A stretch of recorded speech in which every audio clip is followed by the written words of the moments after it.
Red Bull GRC is now available on iRacing. I personally put my blood, sweat, and tears into this thing, developing the cars, the tracks, the dirt, making sure it is authentic as possible, and I really think you guys are going to love it. The best part is that this 600 horsepower Volkswagen Beetle is free to all members. So get signed up now and come race me online.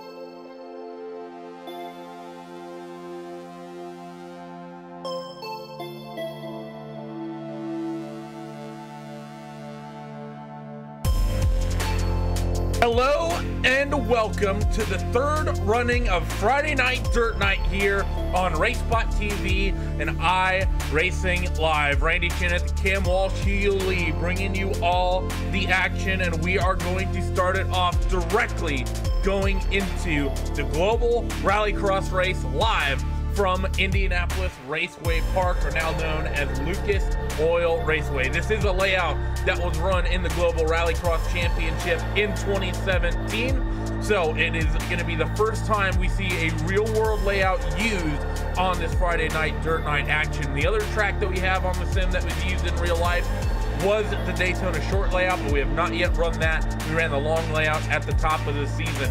Qualifying just now kicking itself off. Drivers are making themselves onto the racetrack right now, and it is a who's who of drivers in this one tonight. Stelian Chipavelski's here again, Jorn Jens, Mitchell de Jong, who's won the last 2 weeks running. A lot of talented people up and down this field for a track cam that is very technical, very exciting, and very, very dangerous. I'm expecting a lot of turn one incidents tonight.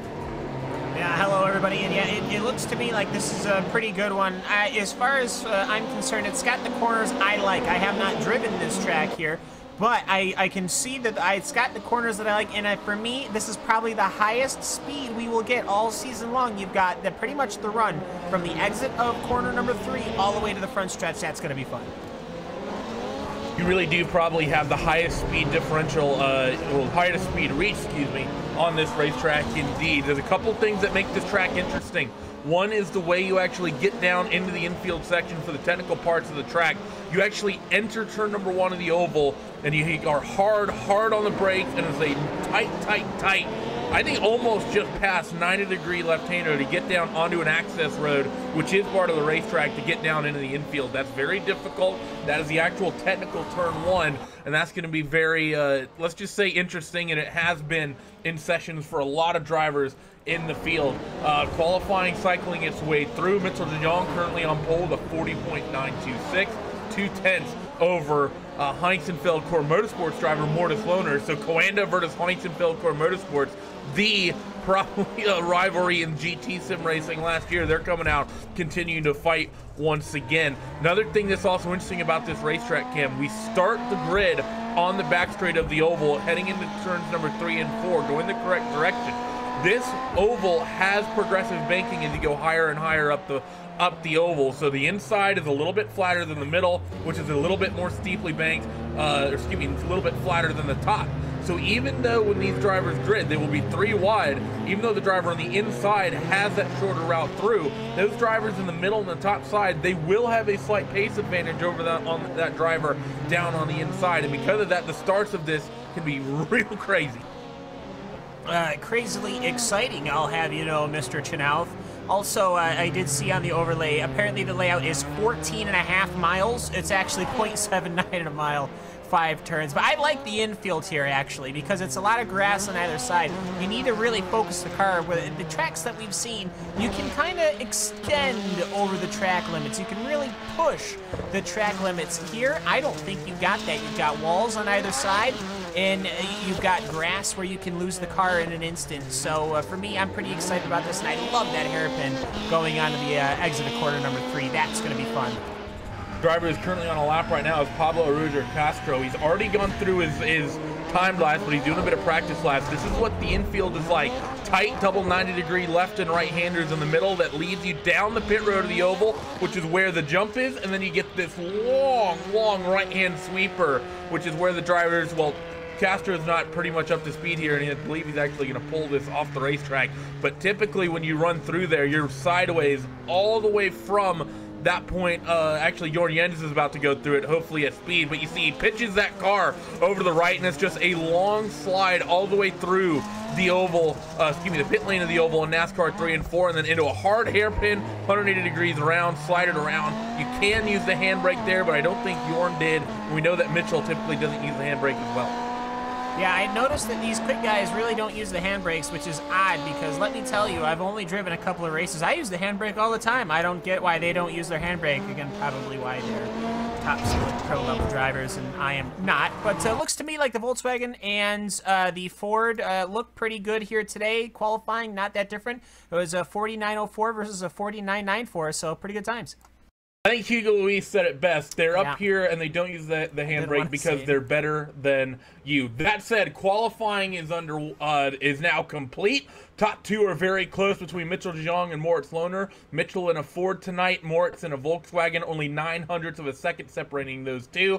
But let's go down the starting grid here for heat number 1. Mitchell de Jong will be the car gridded on the inside of the back straightaway. Starting on the middle will be Graham Boland, and then you'll have Johan Hart on the outside of that front row. Jorn Jens will be in this field in 4th, Fabrice Cornelis 5th, Silent Chipavelski 6th, and Michael Guest will round out the 7-car field for heat race number 1. Mitchell has a little bit of sour history with this track. He did not make the feature when they ran here back a few months ago in the Global Rallycross Series. Will he have a better night of racing tonight? Revs begin to build, lights go out, and we are green at Indianapolis Raceway Park. It's not a great jump for Mitchell down on the inside of that front row, and I believe he's going to lose a couple of spots as they come on down towards the front straightaway. A little bit of contact with Boland. There's a lot of contact behind. We're going to get a huge incident before we ever even reach turn number 1. That is Hart and Fabrice Cornelis involved. They both now have to get those cars turned back the right way. A bit of an Austin Powers moment, but that's going to basically put a nail in the coffin for them to have any hope of being able to transfer. Mitchell de Jong, he goes up and over the jump for the first time. Everyone else follows suit. Jorn Jens, the Kuwait teammate Mitchell de Jong, he slotted himself in 3rd. Currently as they run, it's Ford, Volkswagen, Ford, Volkswagen as they head into the hairpin, coming to the end of lap number 1. Ooh. And Jorn Jens gets a little bit of a tap, gets sent almost all the way around, but able to hold on to it. He'll hold that 3rd spot transfer position for now. We'd call that a punterino right there. That was Jorn Jens got a big old shot, and here comes Chipavelski perhaps on the inside now. But either way, that Joker really is kind of negligible, I'd have to say. You basically run the pit lane of turn 1 instead of the apron of turn 1. Not really that much faster in my opinion. But either way, Mitchell de Jong, no surprises here. He's pulling away from Graham Boland, and I thought Graham Boland would have a shot. I think if perhaps he doored de Jong at the start, he might have had a shot. But right now, de Jong looking like he's in control. Time differential for that Joker is about 0.2 of a second. I was talking to Mitchell about that the other night, getting prepared for the broadcast. So it's not as much as what we see at most tracks, and certainly not as much as last week where we were cutting out a 1/3 of the lap at Iowa. Mitchell de Jong now coming to lap number 3 of 5 of this heat in the corner number 1. He has a 1.7-second advantage over the likes of Graham Boland, who has a little bit of a gap to the two Jorn Jens and Chipavelski. Those two will currently hold the last 2 transfer spots, and Michael Guest lurking in 5th, trying to reel those 2 in to try to get himself transferred up into the feature immediately. Now into pit road, this long right-hander, the longest you'll see these cars hold a slide in any of the tracks we have in the sim thus far, and then you have to get it back underneath you, get it slowed down, and get it turned around onto that final corner, coming to the penultimate lap here. You see a very interesting line cam that are taking in these rallycross cars compared to what you see some of the NASCAR-style machines that would typically go around this racetrack through NASCAR 3 and 4. Very wide entry and apex, essentially at the exit of turn 4. Yeah, it's pretty interesting to watch these cars take the banking, and they do seem pretty comfortable on it. I know sometimes we take touring cars or something like that onto, or tin top cars, I guess I should say, onto banking, and they don't necessarily work that well. These cars, they at least seem pretty comfortable, and that dirt banking, it almost reminds me, that dirt right-hand turn, almost reminds me of the carousel at Road America, of all things, the dirt version of it.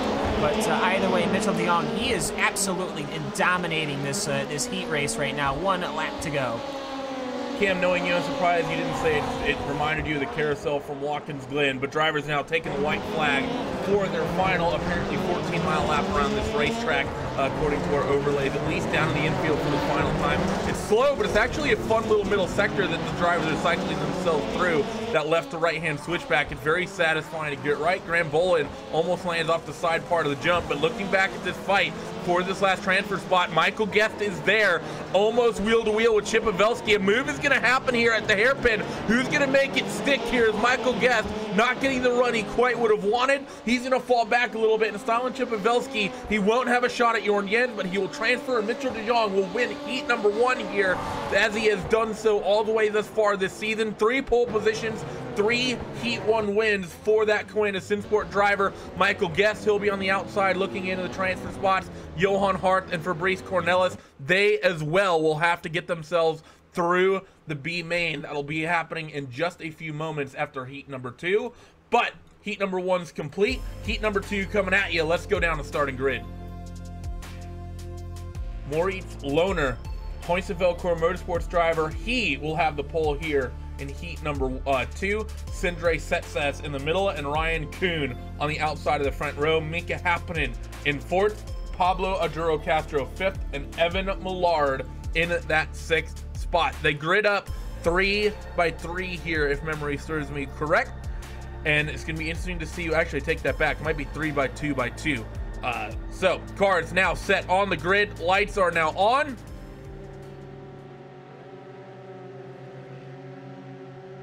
And we are green in heat number 2. 2 Volkswagens on the forward on that front row. And you see Lohner trying to get that inside run, trying to use the apron as much as he can to hold on to that lead position. But Sindre Setsas, he's going to use the progressive banking and immediately hits the Joker here, scrapes that wall, and that's going to send him around. Does he get that car somehow turned in? Somehow it all works out. He gets the car angled down on the inner part of the racetrack. He loses a couple spots, but somehow, Cam, he's able to make that work.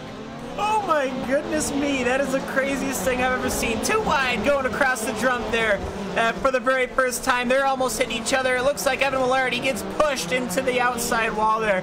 That was insane. I was expecting at least 4 to 5 cars get absolutely nailed in that, but Setsas, he was able to drag the car right in front of everybody, and not one person, as he actually gets a little bit of a nudge, he gets taken out and put into the inside wall, the apron of 3 and 4. He's not going to be running for this one, but I could have swore he was going to take out cars. I think the most impressive thing for me, Randy, not one person blinked. They just they went with it. That's crazy.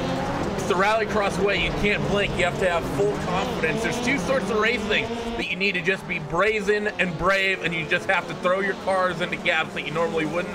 One of those is Rallycross. The other type is, of course, figure 8 racing. But Maurice Lohner, he's going to come to the end of lap number 2 here. He's got himself a nice little 1.7-second lead after that big shuffle that happened on the start of this race. The fight is on, though, for the last transfer spot between Evan Millard and Pablo Aduro Castro. Millard, we know, has a little bit of damage because he got a little bit of contact as he entered the infield section, or the final corner, excuse me, and then almost a little contact with Castro. Castro jokering right there and was almost able to pick up that spot, but because the entrance after the Joker cam is so tight getting down onto the infield, those cars coming off the banking can carry so much speed that you don't really get the shortcut effect. No, and I know that some Jokers are actually, they're not shortcuts per se, but they're longer cuts of all things. But here, it almost, it just seems like kind of an odd Joker to me, at the very least.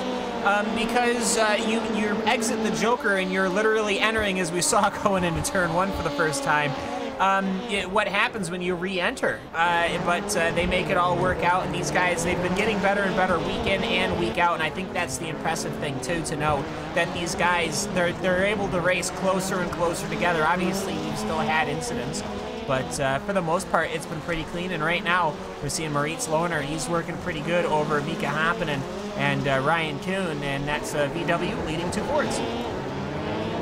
So a Ford Fiesta took the first one, and it looks like we're set for a Volkswagen to take heat number 2 as Moritz Lohner going to come across stripe to take the white flag. Everything's pretty gapped out evenly here. Evan Millard, though, still holds the spot over Pablo Castro. So even though Millard fighting a little bit of damage, doing a good job wheeling that thing to keep that transfer position down into corner number 2 now for the first time. or excuse me, for the final time into this infield switchback section. One of the drivers caught one of the tire barriers, so Millard had that bouncing off his hood. Race leaders, though, alone are going to be running through the 90s through this long right-hander for the final time, down into this 180-degree hairpin and out onto the oval. So the Hoynes-Belcourt Motorsports driver will say, anything you can do, I can do better, to Mitchell de Jong, and he will take victory in heat number 2. Mika Hakkinen will transfer, as well as Ryan Kuhn and Evan Millard and Pablo Castro. I keep wanting to say Andre Castro. Andre is someone I've raced with. He will finish in the 5th spot, just on the outside looking in. So those 4 drivers will be finding their way into the main event tonight. But before we get to that, we will have one last chance for those drivers who did not transfer to cycle themselves for a consolation race. B-Main is maybe a little bit more well-known to understand it. This is the grid for that race. Michael Guest will start on the pole of this. Pablo Castro 2nd, Johan Hart 3rd, Sindre Setsas 4th, and Fabrice Cornelis 5. Only 2 drivers transfer, 6 laps to sort out who it's going to be. Green flag waves, and Michael Guest gets a good start. Setsas a rocket ship start as well. Johan Hart on the outside is slow, trying to work the progressive banking, but not quite able to do so. It's 4 Volkswagens and a Fiesta, and Fabrice Cornelis lurks behind. You see 2 drivers opting for the Joker right now. That's Setsas and Cornelis in contact between Setsas and Guest through the Joker here. Setsas trying to take the race lead as they work through the switchback section of the racetrack, and Setsas will lead the consolation race up and over the jump for the first time. Guest and Castro are wheel to wheel. Yeah, absolutely. Going over the jump for the first time, I have to say for Setsas, well, you know, the first time didn't work so well. Second time worked fine. So he's got the jump right now, but Michael Guest has got to work on him right now as they're beating and banging on the exit of the hairpin. You saw Fabrice Cornelius. He did not have a good heat, number 1. He wants to have a good run here. We'll see how they go. Only 2 transfers, so every position is going to matter here. A bunch of people taking the Joker. 2 drivers taking the Joker. Michael Guest, he's not going to get anywhere near Sindre Setsas, so he's not going to get a chance. Castro is fighting with Cornelis, though, wheel to wheel. This is the 3rd spot. Is a little bit of physical racing from Cornelis, and Castro throws it right back, and Cornelis gets into Castro. 3 cars, all facing the wrong way. 1 upside down on the pit lane. 2. That's 3 drivers, basically with the races ended right there. No chance for any of those guys to transfer, and because of that, Sindre Setsas and Michael Guest, just all for them. They just have to get a little bit of practice here, Cam. Those 2 will transfer to the feature event. Wow, that was absolutely bonkers right there. And I gotta say, we now basically have a 2-car race, which is not exactly the most exciting thing in the world. I was going to say, I'm pretty sure Guest damaged his car, so when he took that Joker, he hit that pit wall entry really hard, and I'm pretty confident he gave himself left side suspension damage, so that 2nd position was in risk. It was absolutely at risk, and if that incident didn't happen, most certainly Michael Guest would not have made the main. But you know what? Sometimes you gotta take what you can get. And this 6-lap race right now for Sindre Setsas, well, he took the risk at the start. It's paying off.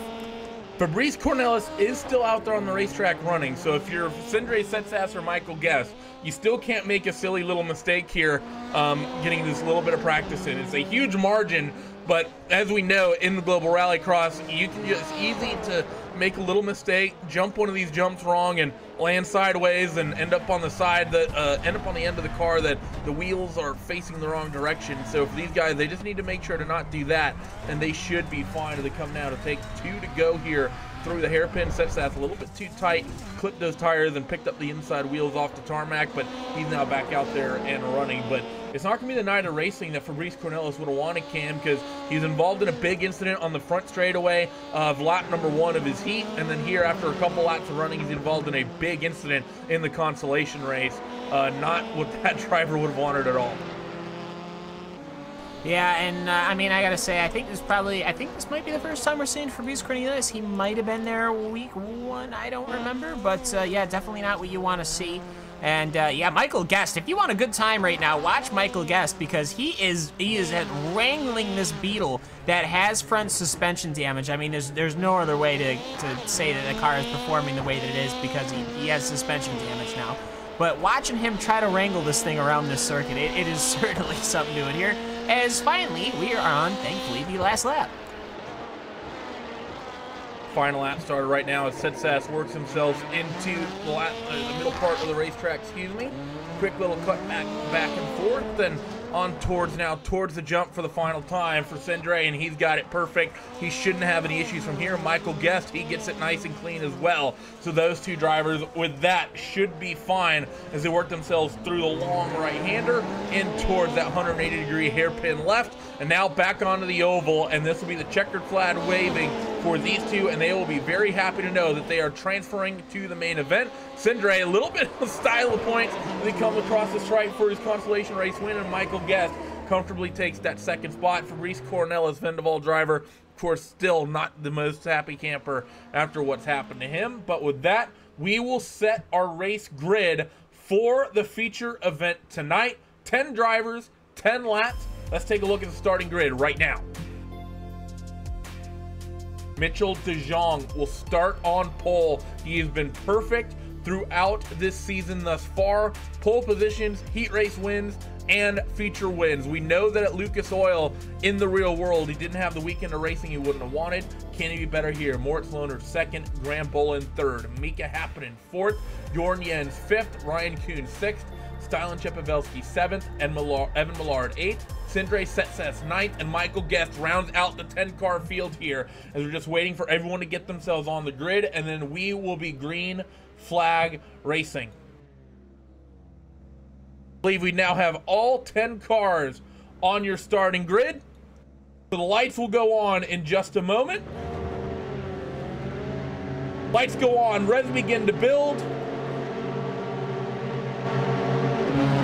And they're out, and we are green. It's a good jump from Mika Happinen up on from that second row. Mitchell DeJong working the short way round, trying to hold off Maurice Lohner going into the first corner. Graham Bolin, though, who gets a big head of steam along the outside. He's going to lead these cars into the NASCAR section of the racetrack for the first time. Mitchell DeJong, he immediately jokers here on lap one, gets it cut back down to the inside, but Bolin will hold on to the race lead by a nose through the switchbacks. Now he has the inside. Maurice Lohner is getting in a little bit of contact in the background. A lot of contact happening back there, but none of it race ending. And Mitchell DeJong will just hold on to the race lead as they work themselves now through this long sweeper for the first time. DeJong threw the tail slap with that Ford Fiesta in the VW. Shook it off, but it didn't shake off that one as there's a huge pileup coming off the hairpin. Everyone managed to get themselves worked around. Jorn Jens, he's the one that loses out of that one. He goes from position 5 all the way back to the end of this field as they're still running 2 wide going to the start-finish line for the second time. That's caused a big shuffle. They were 3 wide. In fact, Maurice Lohner, big mistake going into turn 1. He slams that outside retaining wall. His day is going to be done after a little mistake there as Michael Guest has picked up a lot of spots from where he started. He currently runs 4th out there on the racetrack. Cindray Setsas up to 3rd. So the 2 drivers, Cam, that we just saw transfer into this race from the consolation race, they're now running in top 5 spots. Yeah, and I think things are running fairly well for them right now, but you got to say, with that contact that they had at the start, it was Graham Bolin and Mitchell DeJong. DeJong checked out, literally signed the check right now because he is gone by a front stretch. And it is amazing what he is able to do in that little Ford Fiesta. And I got to say, for that Commando driver, very happy there. But for Cindray Setsas and Michael Guest, yeah, pretty happy with that one. Got to say, that incident unfolded, the one that we saw there, that was Maurice Lohner on his own. He just tagged that grass. That's what I was talking about, how technical this is. You get a little wide, you push those track limits. He went sideways, and a couple people hit him broadside, and they sorted themselves all out. And then when they got in the hairpin, it just escalated from there. But right now for Graham Bolin, I'm not sure if he is going to be able to keep ahead of Cindray Setsas, because Setsas is running faster lap times. He ran the Joker that last lap with them, and he ran it almost a second faster. The lap times coming in, it was a 41.4 for Bolin, a 40.7 for Setsas. So Setsas right now is flying. 7/10 of a second advantage for Setsas over Bolin. Bolin's going to be seeing that white Volkswagen getting bigger and bigger in his mirrors, and then now works himself once again back into the long sweeper here on the exit of pit road. We also have a close gaggle of cars from Michael Guest, really all the way back to Ryan Kuhn. These are some of the drivers that were caught up in that traffic jam a little bit earlier on. And actually, as they say that, another basically mirror image incident happens. This is Stylen Chepavelski. He ends up facing the wrong way in the hairpin, so that's going to be his night possibly somewhat ruined. Not a lot of big damage but it's going to be an unfortunate one for him. He's going to drop a few spots for sure. Cindray Setsas still setting his sights on Graham Bolin, but Cam, this is a very, very difficult racetrack to make passes on, and there's physical racing coming off of the oval, and a tire barrier gets shoved out of the way, and Chip Pavelski once again gets shoved out, and he loses even more ground. Yeah, I mean, Chip Pavelski, I mean, he got parked right into that barrier, and instead of driving through it, he just parked the car. I mean, either way, good racing between Jorn Jens and Mika Hakkinen. Hakkinen's looking fairly strong right now. Two Fords going at it as Hakkinen, he does not use any handbrake or anything like that. It's a drag race once again. I like how they have to dance on and off the throttle, fighting for the grip with this all-wheel drive. Basically, it's a supercar, really. And then they drag it into corner one again. So some good battles. I wish Chip Pavelski was still there, but unfortunately, he got parked in that barriers. They're still going side by side. Richard Young makes, that was very, very close. I thought he had that car almost all the way the wrong way around through the long right-hand sweeper. He was almost 90 degrees to the direction of travel, so my bad as they work themselves back on toward the front straightaway. But Cindray Setsas has done a good, I take that back, Graham Bolin has done a good job to manage this gap to Cindray Setsas, because Cam, there's a couple laps there where you said that Bolin was losing a lot of time to Setsas, but he's done a good job the last few laps to even the pace. Yeah, he's quickened up right now. So Bolin's looking pretty comfortable. I have noticed that front bumper is starting to get a little damaged. I'm pretty confident that at this point it's just a race to see who doesn't tag anything. Looks to me like Bolin unsettles his car on landing. He immediately unsettles the car. He gives it a little bit of a flick, and to settle into the corner, that actually allows Setsas to get closer, but he has an amazing exit off of the hairpin every single time, and we'll see how they go. I think these VWs might have a little bit of an easier time on the banking than the Fords, but I just think these Fords are perhaps able to carry the speed a little bit better. Setsas right under the rear wing of Graham Bolin. It's also one of the big setup discrepancies on this racetrack is setting yourself up for that oval. There's tire pressure adjustments you can make, as well as a flurry of other things that will improve the car on that section of the racetrack as you run through the oval, but that might affect how you are through the infield section of this racetrack. Going to be 2 laps to go for Mitchell de Jong as he comes onto the front straightaway, and 2 laps to go, of course, for Bolin and Setsas as well. Setsas was very close, Cam, going to turn 1 that last time through, but not good to the infield at all. He's lost a lot of ground to Bolin. Yeah, well, it just seems lap to lap, you know, all these duels. It's a 10-lap feature right now. We're on lap 9. Massive pancake into the wall, and then he hits the barrier, Chmielewski. He does not want to go anywhere near these barriers. Or no, as actually Setsas, sorry. They're not even driving the same manufacturer of car. Whoopsie doodle. But either way, I got to say for Chmielewski that he has been able to reel in Ryan Kuhn. So that's another battle, and never mind. Okay, he just spun the car out, so we'll just completely ignore that and move on to somewhere else, I guess. Well, lap number 10 currently getting logged, and Mitchell de Jong has a casual 6-second advantage over the rest of the field, as Graham Bolin is still trying to work that gap to Cindray Setsas into corner number 1. Does Cindray have anything to get on that second step of the podium? Into the switchback, they come quick left. Set yourself up for the right-hander. You need to carry a lot of speed, get the traction down. Graham Bolin is pretty much perfect up and over the jump for the final time and into the right-hand sweeper. Meanwhile, Mitchell de Jong is exiting that sweeper through the hairpin and up onto the oval for the final time. Setsas is close. Will he make the move? No, he won't. And Mitchell de Jong, he will come through and take victory for the 3rd week in a row in Friday Night Dirt Night. Cindray Setsas ended up in the wall, and Graham Bolin is going to hold on to that 2nd spot, and Michael Guest, he will come home 4th. Evan Millard, a comfortable 5th. Mika Hakkinen 6th. Jorn Jens 7th.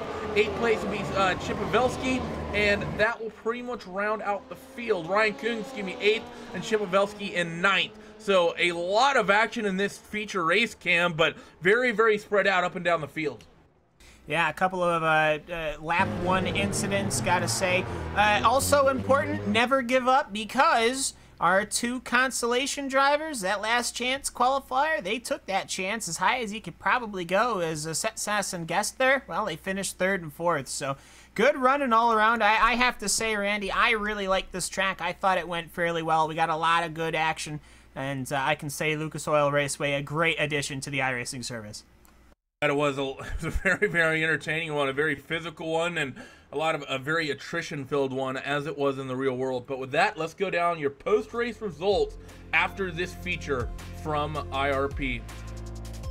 Mitchell DeYoung takes victory, and he is going to be a very, very happy camper about that. We should hopefully be stood by with him shortly. Graham Bolin in second, Sidre Setsas third, Michael Guest fourth, and Evan Millard will round out the top 5.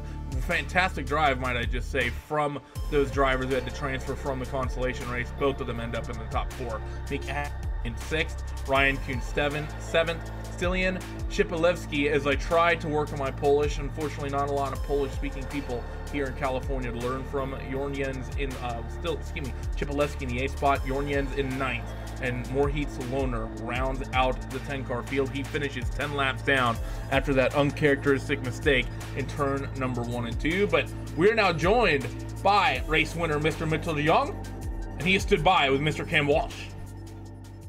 Yeah, so I mean, Mitchell, you got in a car and you drove around from A to B a couple of times and took home yet another one of those flags that are dotted with black and white. I mean, I don't really. Is there really anything to the interview at this point anymore? Going on 3 weeks in a row where you've managed to take the victory. No, yeah, no doubt it's been a good kind of run so far. You know, it's so tricky in Rallycross to consistently do well, especially at this track when on the pole you're almost guaranteed not to have the lead out of the corner just because you have to start on the apron. So no, it was quite a stressful week. I only did like a couple races before this, so just to try to, you know, be ready for the main one. Yeah, and you did great in that first heat. You were one of the only 2 cars to get into that 40-second bracket.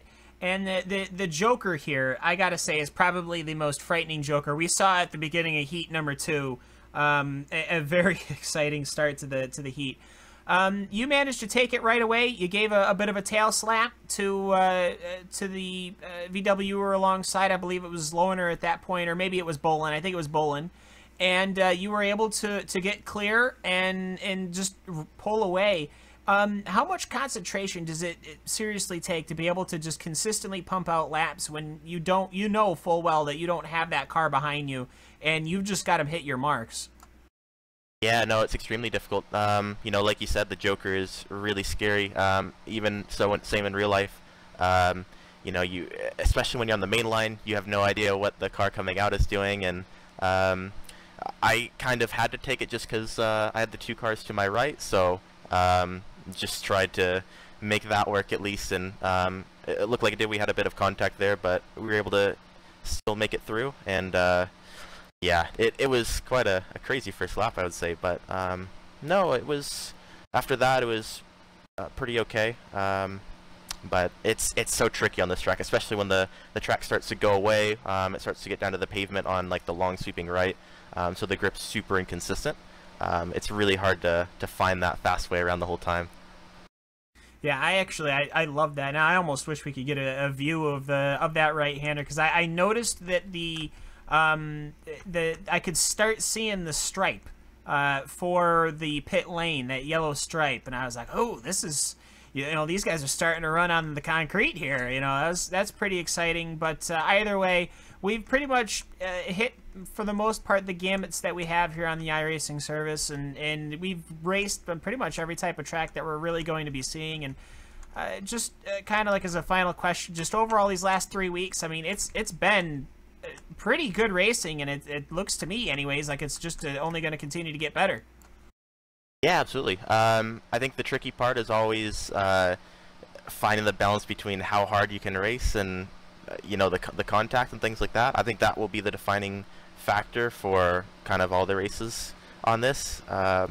If you can get a really good group that you can race really hard and, you know, have some rubbing here and there and all that, that's, you know, you can't beat it. It's the best thing ever. So, you know, it'll be interesting to see how it continues to grow. I mean, obviously the interest is still super big, and everyone still seems to like it. So I'm excited to see what, you know, the next weeks and months bring to this. So should be fun. Should be really cool. Yeah, and of course, thanks so much for hopping in the booth with us. Anyone you'd like to give a quick shout out to before we let you go? Yeah, absolutely. No, first and foremost, thank Virtual Racing School, Husingfeld, and we're Design, SimQuip, Dual Real Timing, and of course RaceSpot. And yeah, everyone for tuning in. All right, we'll see you next week at Daytona. Have a happy New Year. Hey, thank you, you too. So that's Mitchell DeYoung, of course, race feature winner 3 times in a row, Randy. And we've been to 3 of the 4 tracks. I missed out Phoenix, but we will get there the week after Daytona.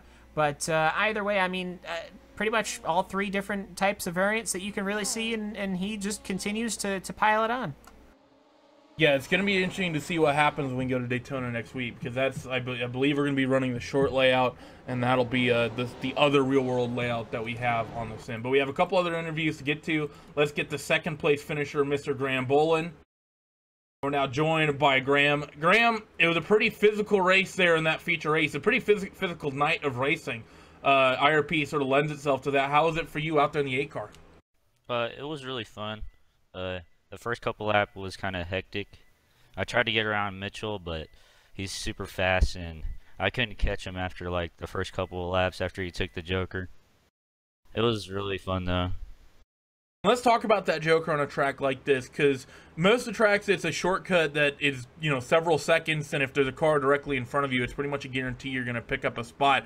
Basically all the tracks, it's like that. IRP is the stark contrast, however, because it is just basically a shortcut of the well, it's basically just running the same line, just a much further inside, and you're so blind to what's happening to your right, and if you're a driver who's not taking the Joker, but someone to your left, how difficult is that to try to keep your bearings and not end up ending someone's night or your own night, getting on the brakes and trying to handbrake turn that thing to the left?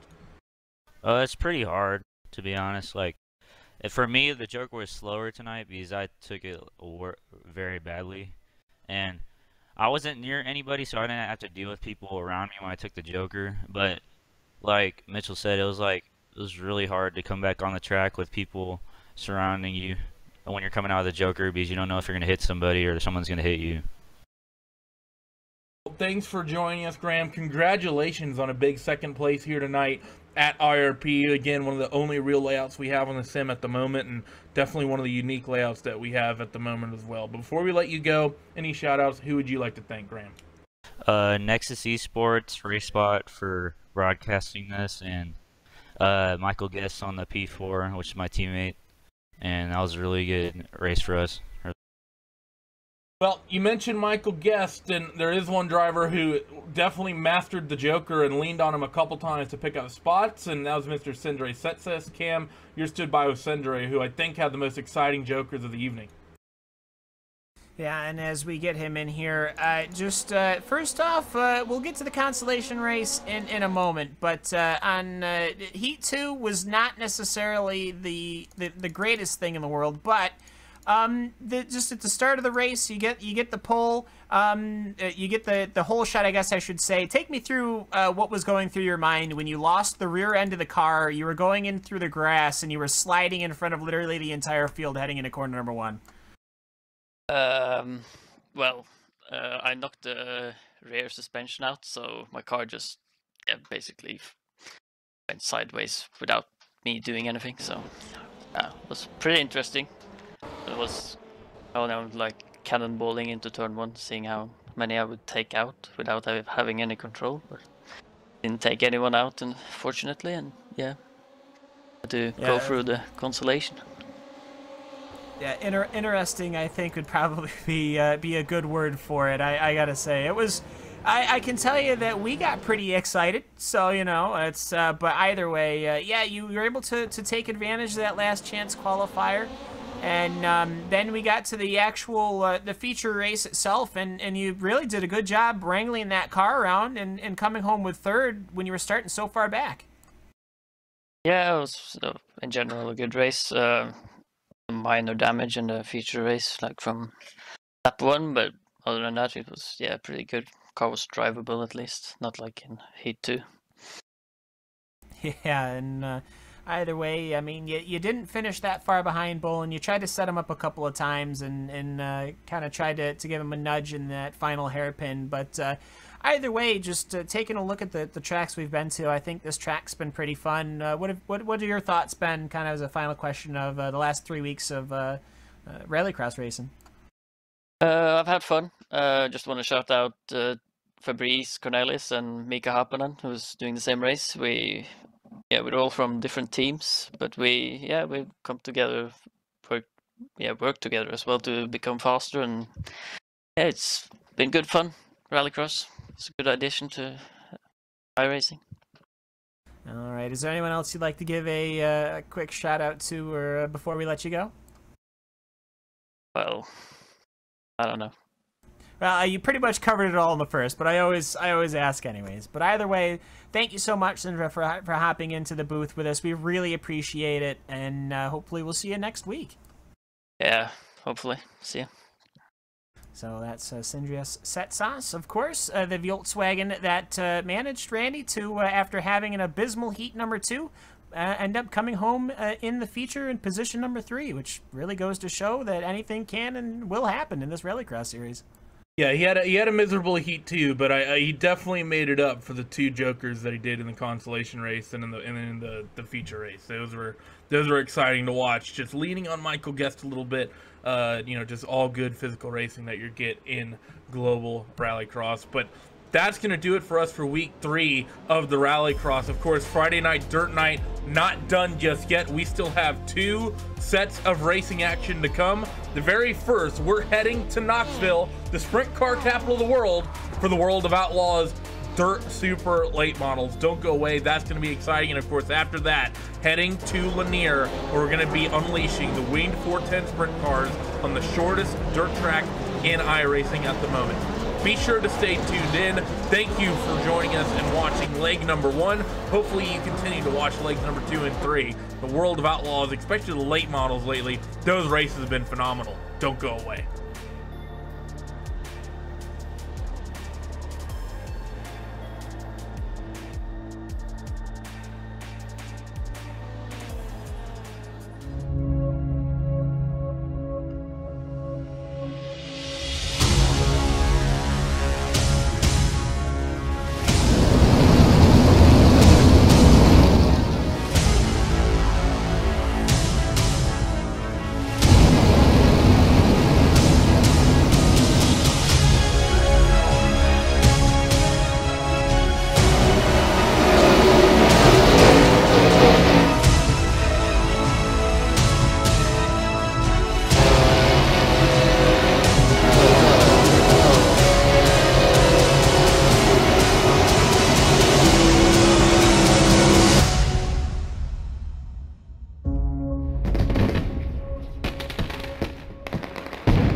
Introducing a whole new form of racing to the best online racing simulation in the world. This is Dirt Racing on iRacing.com. Race online at some of America's most legendary dirt tracks, including Eldora and Williams Grove. iRacing is the premier online racing game featuring NASCAR, IndyCar, sports cars, and now World of Outlaws, the leading sanctioning body for dirt racing. iRacing is easy to use and features a centralized ranking system to make sure you have the best experience at any skill level. With a massive inventory of high-precision laser scan tracks and cars with an unmatched dedication to quality and detail, iRacing gives you the most authentic online racing experience available. Thanks to iRacing's dynamic track system, developed specifically for dirt racing, tracks change over the course of a race, just like your favorite dirt track on a Friday or Saturday night. From a slick racing groove all the way up to the cushion, iRacing's dirt tracks deliver non-stop racing action. Partnered with the World of Outlaws, iRacing is your source for the most authentic dirt racing experience available, featuring 4 brand new tracks and 11 new cars, including street stocks, legends cars, late models, NASCAR trucks, winged and non-winged sprint cars, with much more on the way. Join the Dirt Revolution on iRacing.com and start slinging mud today.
welcome to leg number 2 of iRacing's Dirt Night, here live on RaceSpot TV, iRacing Live. Hello, everybody. Still Randy Chenoweth and Cameron Walsh here in the booth with Hugo Louis pushing all of the fancy buttons.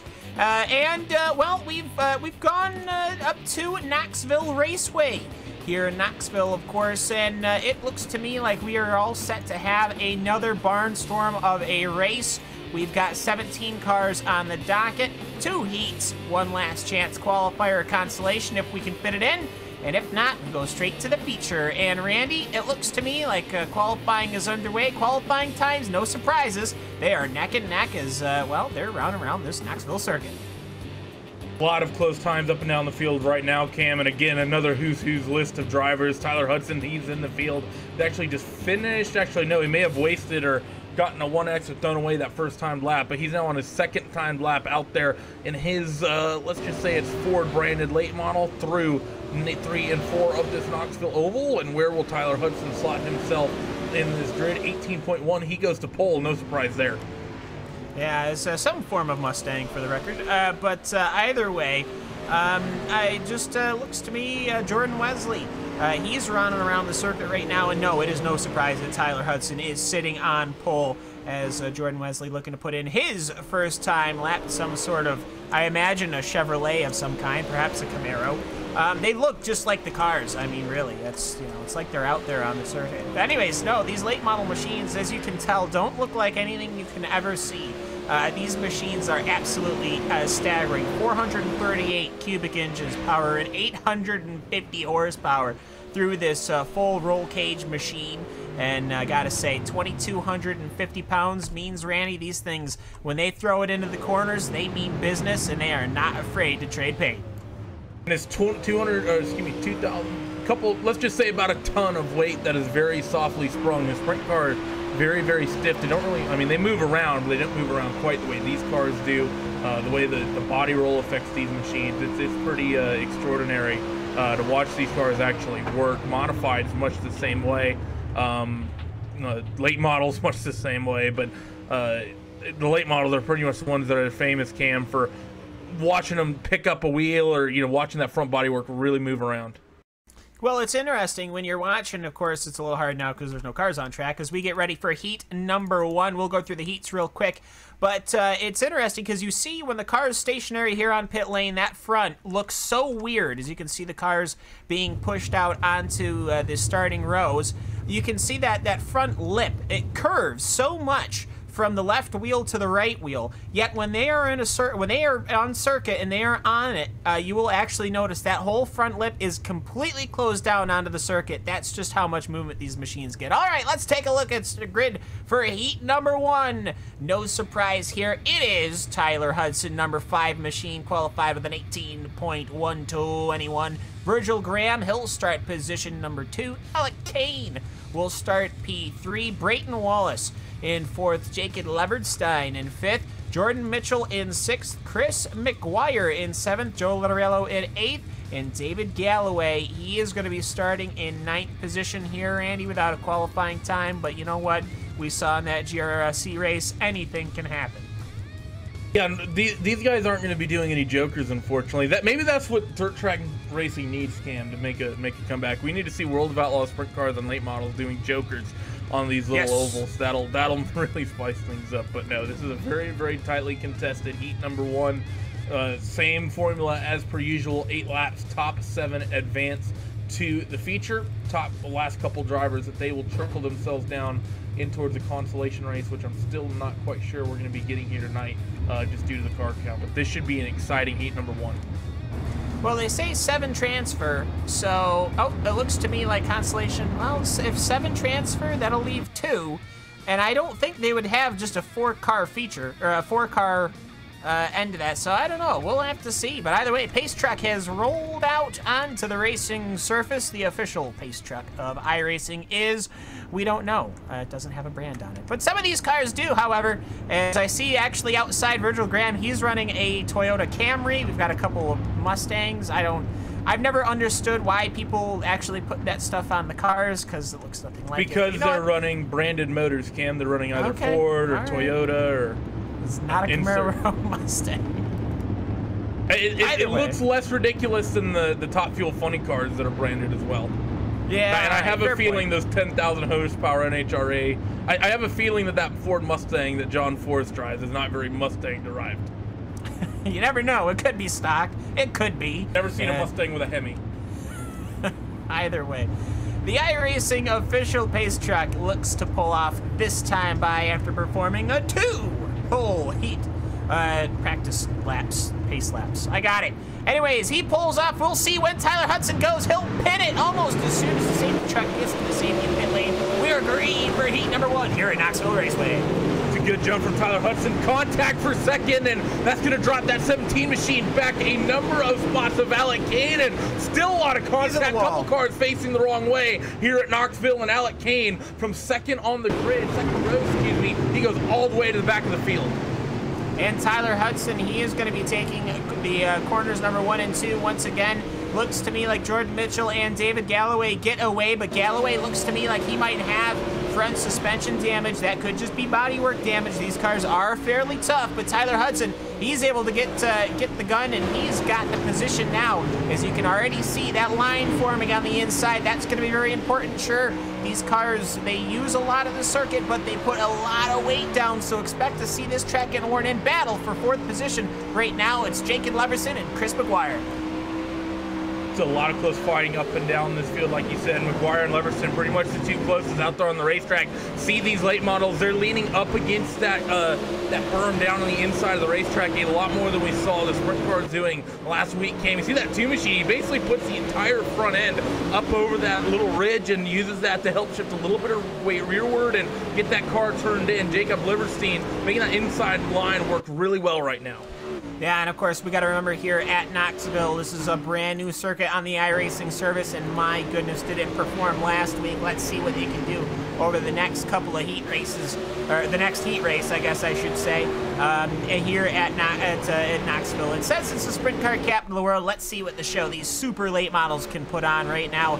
Looks like it's going to be Hudson, Graham Wallace, Leverstein, McGuire, Kane, and Lottarello going on if things stay the same as they are now, but it looks to me like everyone's getting a little bit spaced out right now, and I kind of expecting this, Randy, because I think the track, it's got a lot of tack to it right now. It started with moderately low usage. When we start getting into that final, that's when things are going to get interesting, because we got to remember here, these cars can run a lot longer than the sprint cars. It's a 40-lap feature here. I have a feeling that when we get done with this track is going to be completely worn in. It's a much narrower track for these late models, as well as Tyler Hudson's going to come through 3 and 4 and take that checkered flag here in just a moment. But you're absolutely right. It's sort of a much calmer race here through heat number 1 that we're seeing thus far, as Tyler Hudson's going to take the win here in this first heat. And then Virgil Graham, Brayton Wallace, Leverstein, they're going to round out your top 4. Chris McGuire, he is 5th. The only drivers who will not transfer are Jordan Mitchell and David Galloway Jr. So everyone else pretty much going to transfer through, though I'm still not suspecting that we're going to get a consolation race. I don't know if we have enough cars. Yeah, I think a 4-car race would be, well, you never know. But either way, grid number 2 is getting pulled out right now onto the starting grid. And here we go once again. We noticed, well, in the sprint car last week, heat number 2 was the Bronc and Buck of the family. That one had pretty much all the familiar names, and yet it was interesting. Just as we heard in GRC, it was interesting. We'll see how it goes, though. Howard Weaver, he starts position number 1 with an 18.136. Austin Semmelman will start his outside. Lucas Chowning in 3rd. Jordan Wesley 4th. Dylan Wilson 5th. Joshua Lawton, he'll start in the 6th position. Roman Wesley in 7th. And Brett Wheeler, he rounds out heat number 2. Cars are pulling away, Randy. Let's see how these guys do. Howard and Austin, having them on the front row is going to be exciting. They had a close, intense fight last week out, and I don't know, this is going to be interesting if that number 9 machine comes off pit road, and that is some aggressive tire. You don't really heat up tires or clean the tires off on dirt, so I'm not sure what that 9 machine Lucas Chowning was doing. He'd be doing very well in the monster truck freestyle though. But it's gonna be interesting to see what Brett can do. Brett not really having the pace tonight. Slowest of everyone by slowest by the next quickest driver by about half a second. So hopefully Brett's got a little bit of something underneath him in race trim and can make something happen. Well, I've noticed in qualifying for me, it can be very difficult. You're supposed to exit pit lane and immediately be on it. That is something I have never been able to do. I always need at least a good 2-3 laps to warm up to get in my pace. Well, perhaps he can do that. Cars are going to start piling up now behind the iRacing official pace truck. And we will see how we get this green started. And will Howard Weaver go immediately? Will Austin Selman try to jump the Ghost 1, 2, 3 times? We'll see how we go as the pace truck looks to go to the safety of pit lane. Pretty fairly soon here. Here he goes down pit lane. How was it for 1 Mississippi? That's all he gave it. Howard Weaver, he's got the whole shot. He's got the lead going into 1 for heat number 2 at Knoxville Raceway. Through 1 and 2, and Austin Selman's going to slide in the second spot. Top 2 is sorted. Third, though, still side by side between Jordan Wesley and Lucas Chowning through 3 and 4. They will come that 9 machine a little bit high up on the racetrack, not quite getting down low, but the 6 is also running a higher groove as well. But everyone pretty much gets themselves single file. Back into the field, though, 14 and the 10. They're door to door as they come out of the back straightaway. A little bit of contact with Joshua Lawton, and he's going to drop a spot because of it.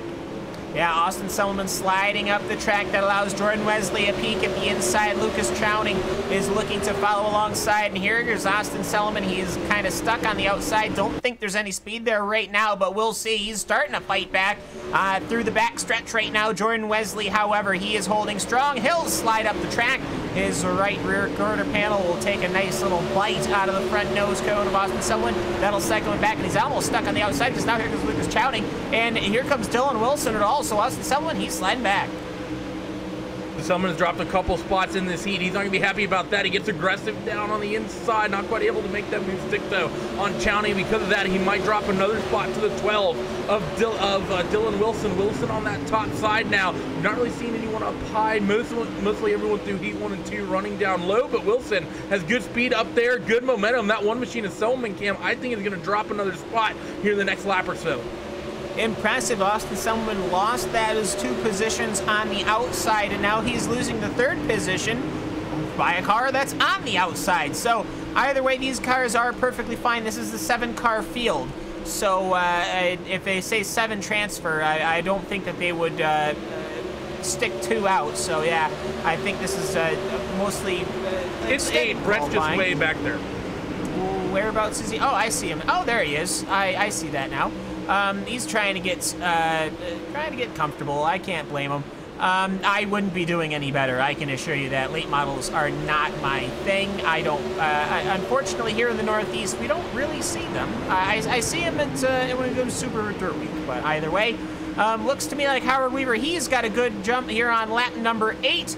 As he looks to cross the start-finish line to take victory for heat number 2. Howard Weaver, he's got the jump, and after a good little 3-minute bout of racing, he's taken it in heat number 2. Jordan Wesley will finish 2nd, Lucas Chowning in 3rd, Dylan Wilson in 4th, Austin Selman, he'll be in 5th, Roman Wesley in 6th, Joshua Lawton in 7th, Brett Wheeler will finish in the 8th position, and Randy, a little concerning if you're Austin Selman because, well, at the end of the day, as, yep, everyone moves to the feature, at the end of the day, he really didn't seem to have any power out there. Yeah, that was not a good run there from Austin, was it? He just sort of immediately started falling back and, you know, just didn't quite maintain any momentum, and just really unfortunate for him. He started up near the front row, and he finishes so far back. He's going to be starting 10th here in this one, so 5th row finish for him, essentially, for Selman. He's not going to be a happy camper back out. Be interesting to see if he can drive his way up through this field. It's important to note, though, this being a new track cam might be the situation. Some of these guys not quite as used to Knoxville in these late models, because we heard last week from the sprint car guys, it's a very, very unique track, and seeing some people who are typically strong kind of struggle out there tonight. And we will see here as the fireworks are shooting into the lovely sky here. We are once again under the night, and we are once again thankfully joined by you all, so we appreciate you guys sticking it out here. Leg number 2, of course, the 410 wing sprint cars will be coming up after this 40-lap feature. Cars pulling out onto the circuit right now behind the iRacing official pace truck underneath those lovely fireworks. Let's take a look at your World of Outlaws Craftsman late model starting grid here at Knoxville Raceway. It is Tyler Hudson. He starts from position number 1. Howard Weaver starts his outside. Virgil Graham and Jordan Wesley take row number 2. Brayton Wallace and Lucas Chowning is row number 3. Jacob Leverstein and Dylan Wilson is row number 4. Chris McGuire and Austin Semmelman, that's row number 5. That's going to be your concerning one right there. Where is Austin Semmelman going to be able to go? Joe Letterello, Roman Wesley is row number 6. Alec Kane and Joshua Lawton, row 7. Jordan Mitchell, Brett Wheeler, row number 8. David Galloway rounds out this 17-car field. Randy, I'm pretty excited about this one. Lights are off on the truck. Lights out on the truck, and this is going to be an exciting one, Cam. Hudson was awesome through his heat. Howard was awesome through his heat. New track, cars. These late models have been a lot of fun the last couple weeks. I think they're going to be exciting once again. Yeah, the late models are going to be dusting the National Sprint Car Hall of Fame, which is just sitting off of the corner number 2 exit. So we'll see here as the official pace truck pulls off, and Tyler Hudson, he'll pit it, and he'll get the whole shot. We are green for the 40-lap feature in the World of Outlaws Craftsman Late Model Series. It was an awesome jump for Hudson, and Weaver's got himself pretty much clear in the second spot. A lot of shuffling about for spots through the midfield as they work themselves on the back straightaway, but everyone through mostly clean. Couple drivers have dropped and jumped a couple spots, but pretty much through and onto the front straightaway at the end of lap number 1. Yeah, that Graham had an awful start. Virgil Graham, that number 7 machine, he ended up getting jumped. He went from 3rd to 6th one lap. We are 3 wide. Austin Semmelman, Jacob Leverstein, and Chris McGuire. McGuire all the way on the inside, Semmelman all the way on the outside, which leaves the number 2 machine of Jacob Leverstein in the middle. And they've been like that now for a couple of laps. Looks like they finally get the position on Chris McGuire. McGuire's not giving up on the inside, though, which is going to force Semmelman back. Good racing here, but we got a good fight for the lead developing. Yeah, Weaver's done a good job to reel in Hudson, and as they work themselves down off of corner number 4, Weaver's going to try to get himself a good run. Actually take that into the front straightaway. Number 3 machine, a little bit higher on the racetrack. That number 9 Cam, seems like Tyler can work that bottom really well up against the berm. 3 of Weaver, a little bit lower as they work themselves through 3 and 4. Now both of them running the middle, and caution flies. And this is a big one here, though. This is that battle. Somebody's not a happy camper. Chris McGuire. So obviously something has gone on with these guys. And yeah, I feel he feels that Semmelman took him out with the way he drove that car in there, like it was a Bowman Stadium, which is not what you want to see. So yeah, it looks to me like they were coming off of 3 and 4. Chris McGuire, he slid up the track a little bit. Semmelman on his outside. They racked, and they actually collected a 3rd car. I don't know whom that was. That was the number 14, I believe, of Roman Wesley. But yeah, afterwards, that was just completely unacceptable, I would say. Afterwards, yeah, they're not happy about each other, but, well, what can you do? Yep, still not happy as, well, you know, it develops, I guess. Yeah, I'm not sure what the deal is.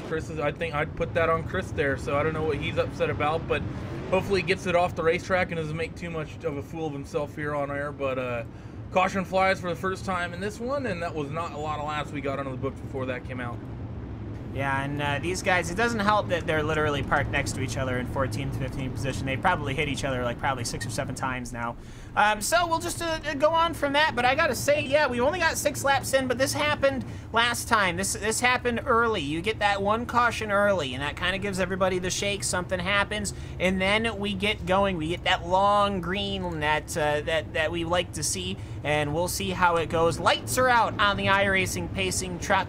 And it's going to be Tyler Hudson and Howard Weaver once again. Will Hudson pin it as soon as the pace track clears? We'll have to find out. And where is Virgil Graham going to go? He did not have a good start. Will he be able to jump a couple of positions? He's got the speed. Let's see what he can do here. The iRacing pace truck looks to the safety of pit lane. After caution number 1, let's get the tango resumed. Let's rock and roll. Tyler Hudson, he looks to pull away. He gets the whole shot. And we are green here at Knoxville. what a start that was for Hudson. 6 of Jordan Wesley. He's going to slot himself into the second spot. Howard Weaver nowhere as he's dropping now outside of the top 3. He's run 4th, and he might indeed drop to the tail end of the top 5 here as the 4 of Bryton Wallace. He's going to take that final podium spot off onto the front straightaway. Yeah, and it looks to me like we've got that good start. Here comes Virgil Graham. I said look out for him. Now he's fighting for whom started in second, Howard Weaver. He's on the inside, that number 7. Let's see what he can do. As he's riding, it looks to me like that left front just picks a little bit of a berm, and it just doesn't seem to settle very good in the middle sections of the corner. We're almost running 3 wide now. Brayton Wallace getting involved in this one as Tyler Hudson is checking out. And Tyler's looking perfect out there. He ran a flawless heat, and he's been perfect in this feature event thus far. They've been giving these guys, Cam, have been giving him a wide berth on the starts, being a little bit slow on the gun to get themselves up and running, and give Tyler Hudson a big gap like this is something you do not want to do because he's just going to run away, and that's what he's done pretty much all night. Yeah, and I'm watching the battle further back in the field. I feel like we might be getting another caution with these two guys because no surprise, door-to-door, 13-1, Austin Selman, Chris McGuire. So we'll see how those guys can manage to keep their hands to them dang selves. As Howard Weaver looks to the inside of Brayton Wallace. It's the 4 and the 3, the all-blue machine versus the black and orange 3, as it looks to me like a little bit of a door check there, but this track is starting to give way. That groove is growing, and the track is just creeping ever higher to the outside. And it looks to me like Tyler Hudson, well, he gets the pick of the lane. Everyone else, however, they're just driving where they can.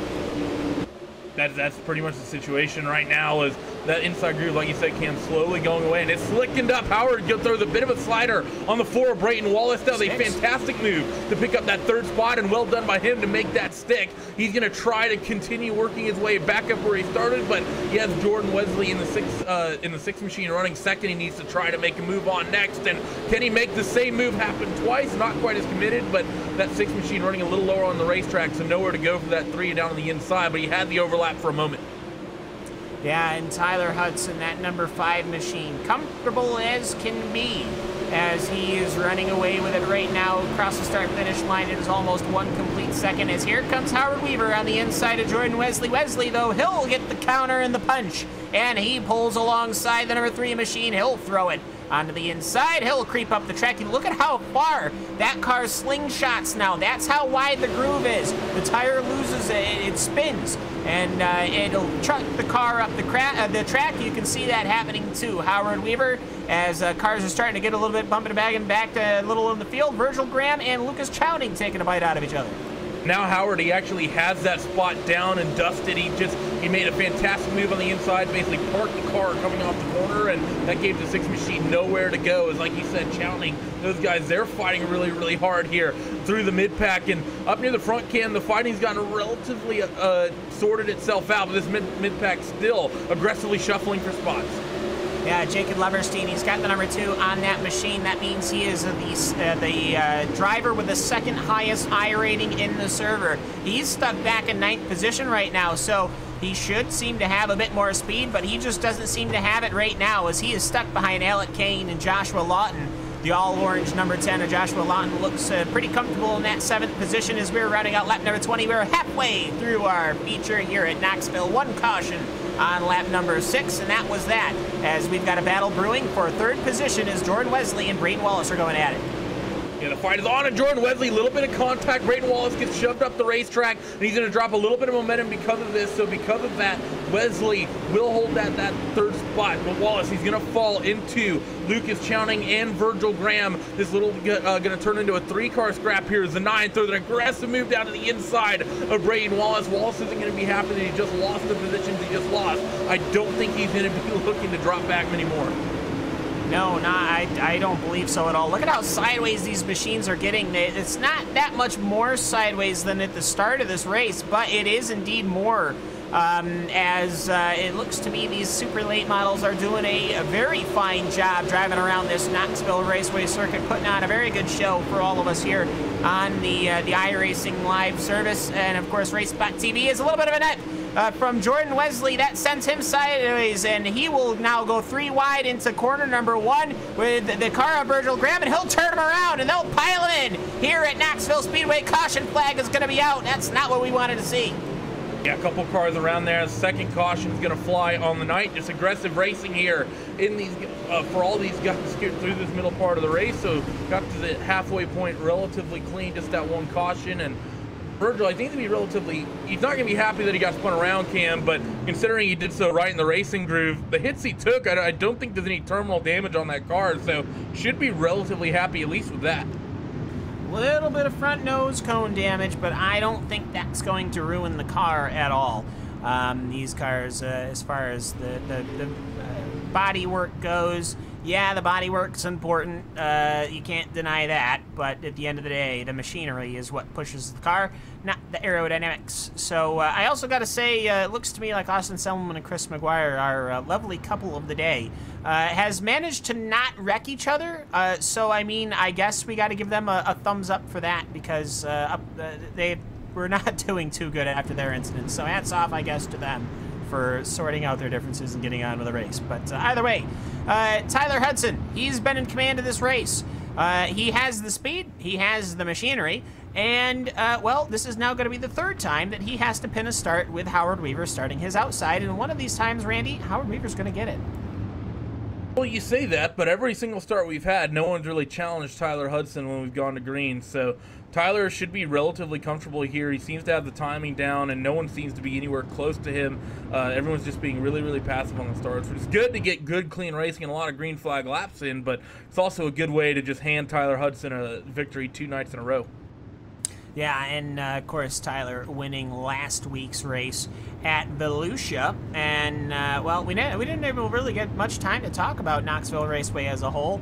It's not really a paperclip, not really I would call it a speedway oval. It's not a paperclip, it's not a bowl. So we'll see how it goes, though. I believe the proper term would probably be a fairgrounds track, because that, of course, is what Knoxville Raceway is. Tyler Hudson, he's going to be starting inside. Howard Weaver, he's starting outside. Brayton Wallace is there on the inside, and we will be able to go green one more time. We're going to have about 13 laps to go here at Knoxville Raceway. Tyler Hudson, he does get the whole start here, and we are green. Howard Weaver doing his best to lurk closely to the back of that number 9 machine, but, or excuse me, 5 machine, but you're right, just another good jump from Tyler Hudson as Weaver goes a little bit to the higher side of the racetrack, looking for some of that speed, side-by-side racing the back to 3 wide between the 6, the 17, and the 7. That's going to push the 7 back a couple spots. He's going to now, that's Virgil Graham, he's going to be fighting with the 2 of Jacob Leverstein, and there's still 3 wide once again, the 7, the 17, and the 2. These guys are getting really aggressive. The 17 of Kane almost gets sent around. Yeah, that was Jacob Leverstein giving the tap to that car. He wanted to take a piece of the action. There's nowhere to go. You're 3 wide. Either way, Lucas Chowning, he takes the line away from Brayton Wallace on the exit, and it looks to me like Howard Weaver, where has he picked this speed up? He is on the rear end of Tyler Hudson. He is ready and to pounce as we've got 10 to go here at Knoxville Raceway. He looks to me like he's ready to rock and roll. I think he's found the developed line. He's found the speed when he wants it, hasn't he? Right here at the end of this motor race, as they work themselves in towards 3 and 4. The 3 of Weaver, he looks to the bottom. Everyone else has been moving up to the top, and he tries to drive it down through the slick. He did a good job, didn't quite carry the momentum off the corner, but maybe something happening up there. Now he goes to the ultra high side of the racetrack. Weaver looking for any sort of grip as we're approaching 5 to go. And I think if he taps him, he's not going to be scared. There's your go. There's your tap. There's your bump. There you go. Right into corners number 3 and 4. Tyler Hudson, he wrangles the car back under control, and he's not afraid to give it back. He goes to the inside, and he's going to throw a massive slider, but Weaver sees it. He's ready to go, and we have got a great battle here with 6 laps to go coming to, as it's Weaver versus Tyler Hudson. We've been waiting this for a couple of weeks now. Slide jobs getting thrown all the way around in the World of Outlaws Craftsman Late Model Series. Oh, and Weaver tagged the wall. I thought he would have been able to hold on to the lead there, but he tapped the wall on the entry into 1. And because of that, he gives that spot up to Hudson once again, but he immediately fights back, drives that 3 car down to the inside, again door to door with Hudson, but a little bit more room Hudson has to work with here as he puts himself on towards the front straightaway. 3 machine wheel to wheel still through 1 and 2. Yeah, and Tyler Hudson, he is now wrangling on the outside after that attack from Howard Weaver. Howard Weaver nipped him 1, 2, 3 times, and he was able to get that attack going. So we've got a good battle here. 5 laps to go here as it's another door. They will make contact once again, as it looks to me like Howard Weaver, he is trying to put a foot on this. Lucas Chowning, he wishes he could be up there right now, because if these guys take each other out, he could find himself with a feature win. That he can, as Weaver trying to get any grip he can, but nothing going down there inside. That's slickened off really well. Yeah, so I almost said Howard Hudson. That would be interesting. Tyler Hudson, he's now got the lead with 2 laps to go, and I think he might finally have the run. And let's see what Howard Weaver can do. That number 3 machine, I think he's been waiting for a real good time to challenge. And I think he had the speed here for about a good 4 or 5 laps, Randy, but it just seems to be falling away from him. He still has good speed, but you're right, he just, the grooves that he found have sort of fallen away, as Hudson is now going to do his best to keep that 3 machine behind him into 3 and 4 for the penultimate time. White flag in the air right here, right now. And so will he use the chrome bumper as it's known? Tyler Hudson already gets 1 tap as the Peak Antifreeze Series champ. He'll have 1 tap. Will he get another from Howard Weaver? We'll see. The number 3 machine, he's on the attack. They go past the backstretch one final time as Tyler Hudson, the number 5 machine, he comes off a corner number 4. No challenge from Howard Weaver as Tyler Hudson, after 3 restarts, he will take victory. Howard Weaver, oh, he is just so close. He is so close speed-wise, but he just wasn't able to get it done, Randy. That was a sensational final 10-15 laps of this motor race. Howard isn't going to be happy he finished second, but that was a phenomenal handful of laps of racing there from those two. Things got physical, but not dirty. They leaned on each other at times, and aggressive moves were thrown pretty much that entire time. Amazing race from those two, and boy, Knoxville delivered in the late models. The late models delivered once again. Yeah, and we even got to see some Bowman Gray Stadium racing there towards the start of that too. Yeah, so we don't need to talk about everything. that. It's got everything you could ever want as a motorsport fan. But either way, so iRacing Dirt Night delivering once again with the late model race. We'll get through the finishing grid, the finishing lineup, I guess I should say, at Knoxville Raceway. What a good first-time race here. Tyler Hudson, he comes home with it. Howard Weaver, he'll finish in 2nd position. Lucas Chowning will come home in 3rd. Brayden Wallace comes home in the 4th position. Jordan Wesley, he will be placing in 5th. Virgil Graham, oh, what could have been? He'll start, he started in 3rd, but he finished in 6th. Alec Kane, 7th. Jordan Mitchell, 8th. Roman Wesley in the 9th position. Joe Letteriello, he will finish in 10th. Jacob Leverstein finishes 11th. Austin Semmelman in 12th. Joshua Lawton in 13th. Dylan Wilson in 14th. David Galloway will finish 15th. Chris McGuire 16th, and Brett Wheeler in the 17th position. So, Randy, gotta say, I think we had a storming good time here at Knoxville. A couple of good heats. Didn't really do that much, but it just set us up for the feature, and my goodness, did this feature deliver. It was a good one. Tyler and Howard, they drove really, really well. And I actually really liked the racing we saw here tonight, Cam, because it was just different from the last couple nights of racing we've had in Knoxville. It's just such a unique racetrack. We heard it from the sprint car guys. It's not really like any of the other racetracks we have on the sim, and for that reason, it provides good, fun, unique style racing, and we saw that this evening. Yeah, and we've got, well, I would almost say the race winner, but we don't, so very close. We have got Howard Weaver, that number 3 machine. We'll get him here at Knoxville Raceway. And Howard, it's getting closer, race after race after race. And Tyler Hudson just seemed to be able to pull it on you here today. But boy, next week he better be careful, because you're just building up that speed. Yeah, this week I felt kind of the opposite of last week. Last week I outdid myself in qualifying basically and got the pole, and then maybe, well, I was probably a little bit faster than him last week in the race, but we were a lot more even. And then this week I kind of didn't qualify as good as I had hoped, and in the race I was a lot faster, I think, but it was hard to pass. But yeah, at least we didn't wreck that one restart. I thought I was getting turned there, but luckily was able to come back. Yeah, and we had a couple of cautions. Restarts, they're always tricky on the dirt because as soon as you see the guy on your outside going, you just as a leader don't go. So how hard is it to really get these starts going here, especially in these late models? I thought I got a good start there. I'm not trying to accuse him of anything, but I think you did the little dump thing there, and that kind of gives you a launch. But nobody's done that in a while. But I don't think he did that on the last restart. After I kind of had something, I guess. But yeah, I don't know. Either that, which I thought I heard that, or I lagged or something on that start, and all of a sudden I was kind of getting hit from behind and fell back to fourth and got there. I actually kind of wish that last caution there didn't come out because we were going to have a even better race maybe, although that was pretty good. Yeah, pretty good indeed, but either way, first time racing at Knoxville, and like to think that we did a fairly good job. I don't know off the top of my head where we're going next week. I will figure that out in the next 10 seconds. But okay, Williams Grove. So we're going to a track that really you can't really carry the speed through. That's the first time this season we're going to a circuit that you've really got to get off at the throttle. How are you looking to do Williams Grove?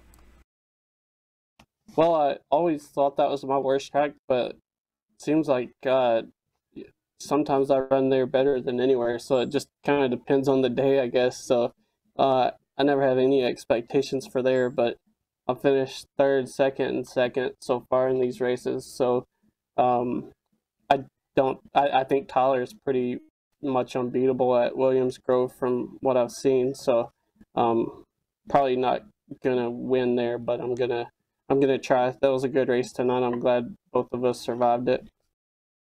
Yeah, we are too, certainly. So either way, anyone you would like to give a quick shout out to before we let you go? Yeah, just you guys for broadcasting these races. No, I'm super happy you guys are broadcasting the late models again. Everybody gets to watch me finish second every week, so that's exciting for me and hopefully them. So, and then yeah, just you guys for doing this, and Team DLR pretty much. All right, Mr. Howard Weaver, the number 3 car tonight, well, comes home in second position. Good race, and we'll see you next week. Yeah, see you guys. Thanks again. So with that, we now have your race winner. He is standing by with Randy Chenoweth, and or Chenoweth, whatever it is these days. And Randy, you go right on ahead. Okay, the pronunciations never change, just your interpretation of it. But Tyler, a good strong run from you tonight. Friends. You were quickest in qualifying, quickest in your heat. You look pretty much picture perfect out there up until about midway through the feature race. Howard really brought on a charge. How was it physically racing with Howard there through that midpoint and coming out on top? Well, yeah, it's just it's such a freaking challenge to race that guy, man. He's so tough, and you know, it was just like last week. At Volusia, that came down to having to do some slide jobs back and forth with him, and yeah, it was a hard race. I'm not sure. I even thought last week when it got really slick like that, he was just a little bit better, but we have a ton of speed up until that point, so I don't know. Got to go to work, figure that out, and try to figure out what's going on there. But yeah, I mean, it was a really good race though, really fun. A lot of it was intense. You know, I'm worn out from it, to be honest. Now, next week, these cars go to Williams Grove. We were just speaking to Howard, and Howard mentioned that he thinks that you're pretty much unbeatable there in Pennsylvania. So do you think that you're as good as Howard seems to think you are, or do you think that he might still have something for you? Well, definitely. He's going to have something, and these other guys will have something. I mean, those guys in that race right there, like, you know, Dylan Wilson, I don't know, all those guys in that race. Those are the guys to beat when it comes to these cars. If they show up, you gotta race those guys to win every time. So they'll probably all go to work and come to Williams Grove prepared, and it's definitely my favorite track on the out of all the dirt tracks we have. So that probably is good for me. But you know, Howard's just good anywhere. So it'll probably come down to like this in Volusia, kind of who gets out front, and hit the qualifying right, heats right, all that good stuff. So we'll see what happens. Well, thanks for joining us, Tyler. Congratulations once again on another big win here in these World of Outlaw late models. Before we let you go, any shout-outs, who would you like to thank? Yeah, I'd like to thank my buddy Cameron Higgins. He helped me out a lot this week, just like last week. We're going to try to run every one of these races, and we work on the cars together, have a lot of fun. He couldn't race tonight. He had to work. But, yeah, I dedicate this win to him, too. Appreciate it. Moving on down the order. Cam, you're stood by with third place runner. That's Mr. Luke Chowning. Yeah, so Lucas Chowning, we'll get him in here lightning quick because, of course, the World of Outlaws sprint cars are coming up momentarily. But Lucas, well, a couple of heats and a feature. And, I mean, I got to say, as far as the racing goes, it was great to watch the last little bit there with, of course, Tyler Hudson and Howard Weaver. But you were really in the battles today here at Knoxville. Yeah, I was in a few things, little mix-ups there, and beating and banging, trying to get around everybody. And I was standing right there with Tyler and Howard, but every time I would catch them, I'd mess up or they get not racing and just pull out on me. And it was just a tough battle. Yeah, and this track kind of really lent to that, perhaps more of a sprint car track than a late model track. We're going to Williams Grove next week. What are your thoughts about it? It's not really one of my strongest tracks, so you may not be seeing me quite up here, but who knows? We'll see. Yeah, well, anything can happen. I hate to make it abbreviated, of course, but anyone you would like to give a shout out to or anything like that before we let you go? I just appreciate y'all guys putting this on and iRacing, and I ain't really got no shout outs.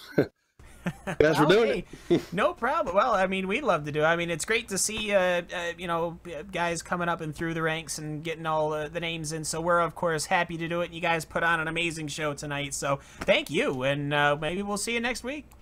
Yeah, maybe. Thanks. Of course. So with that rounds up leg number 2 of the World of Outlaws, or the iRacing Dirt Night, I should say, with the World of Outlaws late models at Knoxville. We are setting our sights on Lanier National Speedway. We've let some dirt down.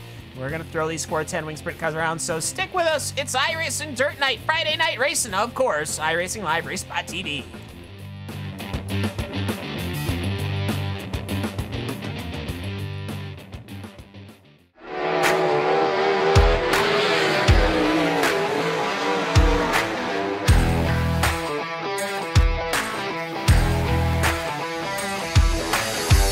I actually, really enjoy dirt racing. Feels good to get in the car, and we have, great cars and engines and things at KKR, so it's nice to drive a fast sprint car.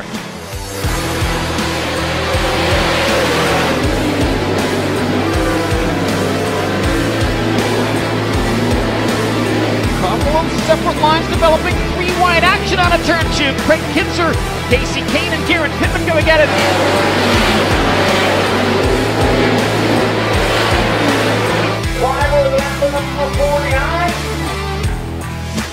I think the differences between, NASCAR and the sprint races on dirt is just a much different mindset. The way you drive your cars, the setup, the feel you're looking for. I think one of the hardest things to tell as a fan is when you're watching a race, whether it's a NASCAR race, a dirt race, is just what's really going on in the car. With iRacing, you can get the way that the track's changing, which they've done a great job in how the track changes throughout the night or throughout the race, just to try to capture it and let the fans play it and realize, like, man, there's actually a lot going on, and you can't always see that when you watch a race. So I think it's pretty neat.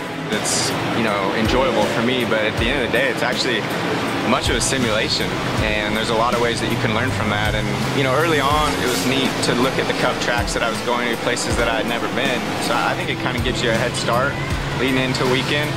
It's pretty real life, and that's pretty neat.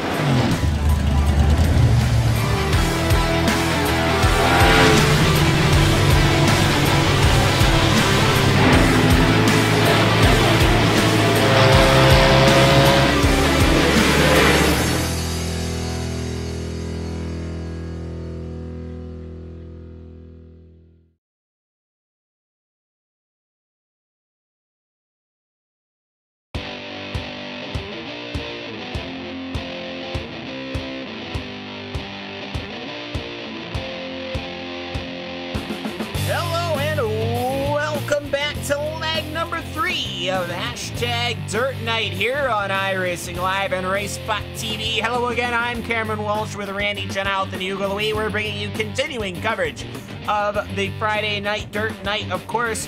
One of the most popular things I'd have to say going on Friday night, so you should continue to watch us. But either way, get ready, come one, come all. It's the 410 Wing Sprint Cars World of Outlaws Craftsman Sprint Car Series here at Lanier National Speedway. Randy, this track is certainly the interesting one. It was the new one track on the block last season, and gotta say, well, it's a pavement track that has been laid down with dirt, and it definitely poses interesting racing, especially with how short the racetrack is. Well, Cam, you got the story wrong. It's a dirt track that was then paved, and as Lanier it basically no longer exists. I think the track itself still exists, but isn't running much anymore. So they decided to put dirt over it as a homage to its days as a dirt track. So because of that, we get to get some sort of idea what dirt track racing in 2017 would be like on the iRacing service here around this racetrack. But qualifying currently underway. Nelson Webster has pole at the moment with a 12.199. But the main thing about this track, Cam, that's so interesting compared to the other ones we have, the only track that's under half a mile in length, 0.38 miles, 3/8 mile oval. Kind of getting down near that shorter track territory. We don't have any quarter-mile tracks just yet. Lima Land hopefully coming a little later on this year. But with it being the more shorter, tighter sort of racing, it always is a unique night of running to watch. Yeah, and I believe Kokomo is next. I'm calling it. So we'll see. But I would, of course, like to say I would much prefer rolling wheels. Thank you. But anyways, I still got rained off. Oh, I never put my ticket back, so I don't get my refund for that. That's a bummer. Anyways, top of the poll, Alex Bergeron, no surprise there. 12.156, 12-second laps. This is going to be a fun one. Nelson Webster is here as well, a 12.199. Randy, I'm not to say this is what I like about heat racing. We constantly get new names. Nelson Webster, he's one of them. Oh, no surprise here. Tim Ryan decides to show up with exactly the same time as Alex Bergeron. Good lap there from Tim Ryan, and he actually going to take that pole position away. So we can only see the times down to the thousandths of a second, but the sim does measure to margins even smaller than that, to the 10,000ths and the hundredths of a thousand. So maybe, just maybe, I think not maybe, but 100% Tim Ryan was quicker by the slimmest of margins. He may have had to measure it on an atomic level. I think it's because he's got a shorter name, Randy. No, that's actually not how it works. So, well, how many pace laps do they take? That's what I want to know. No, either way. I will say, though, I feel like this track was a little bit more worn in than when the late models took to the racing circuit. So perhaps we will see just how worn in this racing circuit can get. Now, that inside line, you'll normally see the outside. Okay, the outside is where people are going to be sitting as we're ready for heat number 1. Tim Ryan is going to be leading heat number 1, and as they go around, we'll take you a tour around this Lanier National Speedway circuit. You'll see outside running, a little bit of drift a little bit down to the middle, and you'll have 1 or 2 people try the inside line. Now, maybe that'll change. Maybe that's changed a little bit the last time we were here, but that inside line, that's kind of a zone of danger, as it might be aptly called. I call it the danger zone. Oh, God, stop. Anyway. Either way, you might have situations where somebody takes that line, they clip that pit wall, or alternatively, the dirt starts wearing in, the apron still kind of exists down there, and you can actually lose some traction going down and up the aprons. So we will see here. It is a very interesting time here at Lanier, and, well, hopefully it'll put on a good show.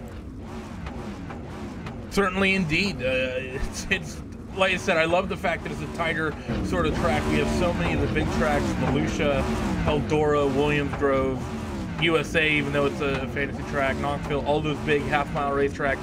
Always nice to see these tighter, shorter types of races. It's one of the things, Williams Grove's a half-mile track, but just due to its layout, it's pretty tight, and I love the sort of racing you get on these types of racetracks.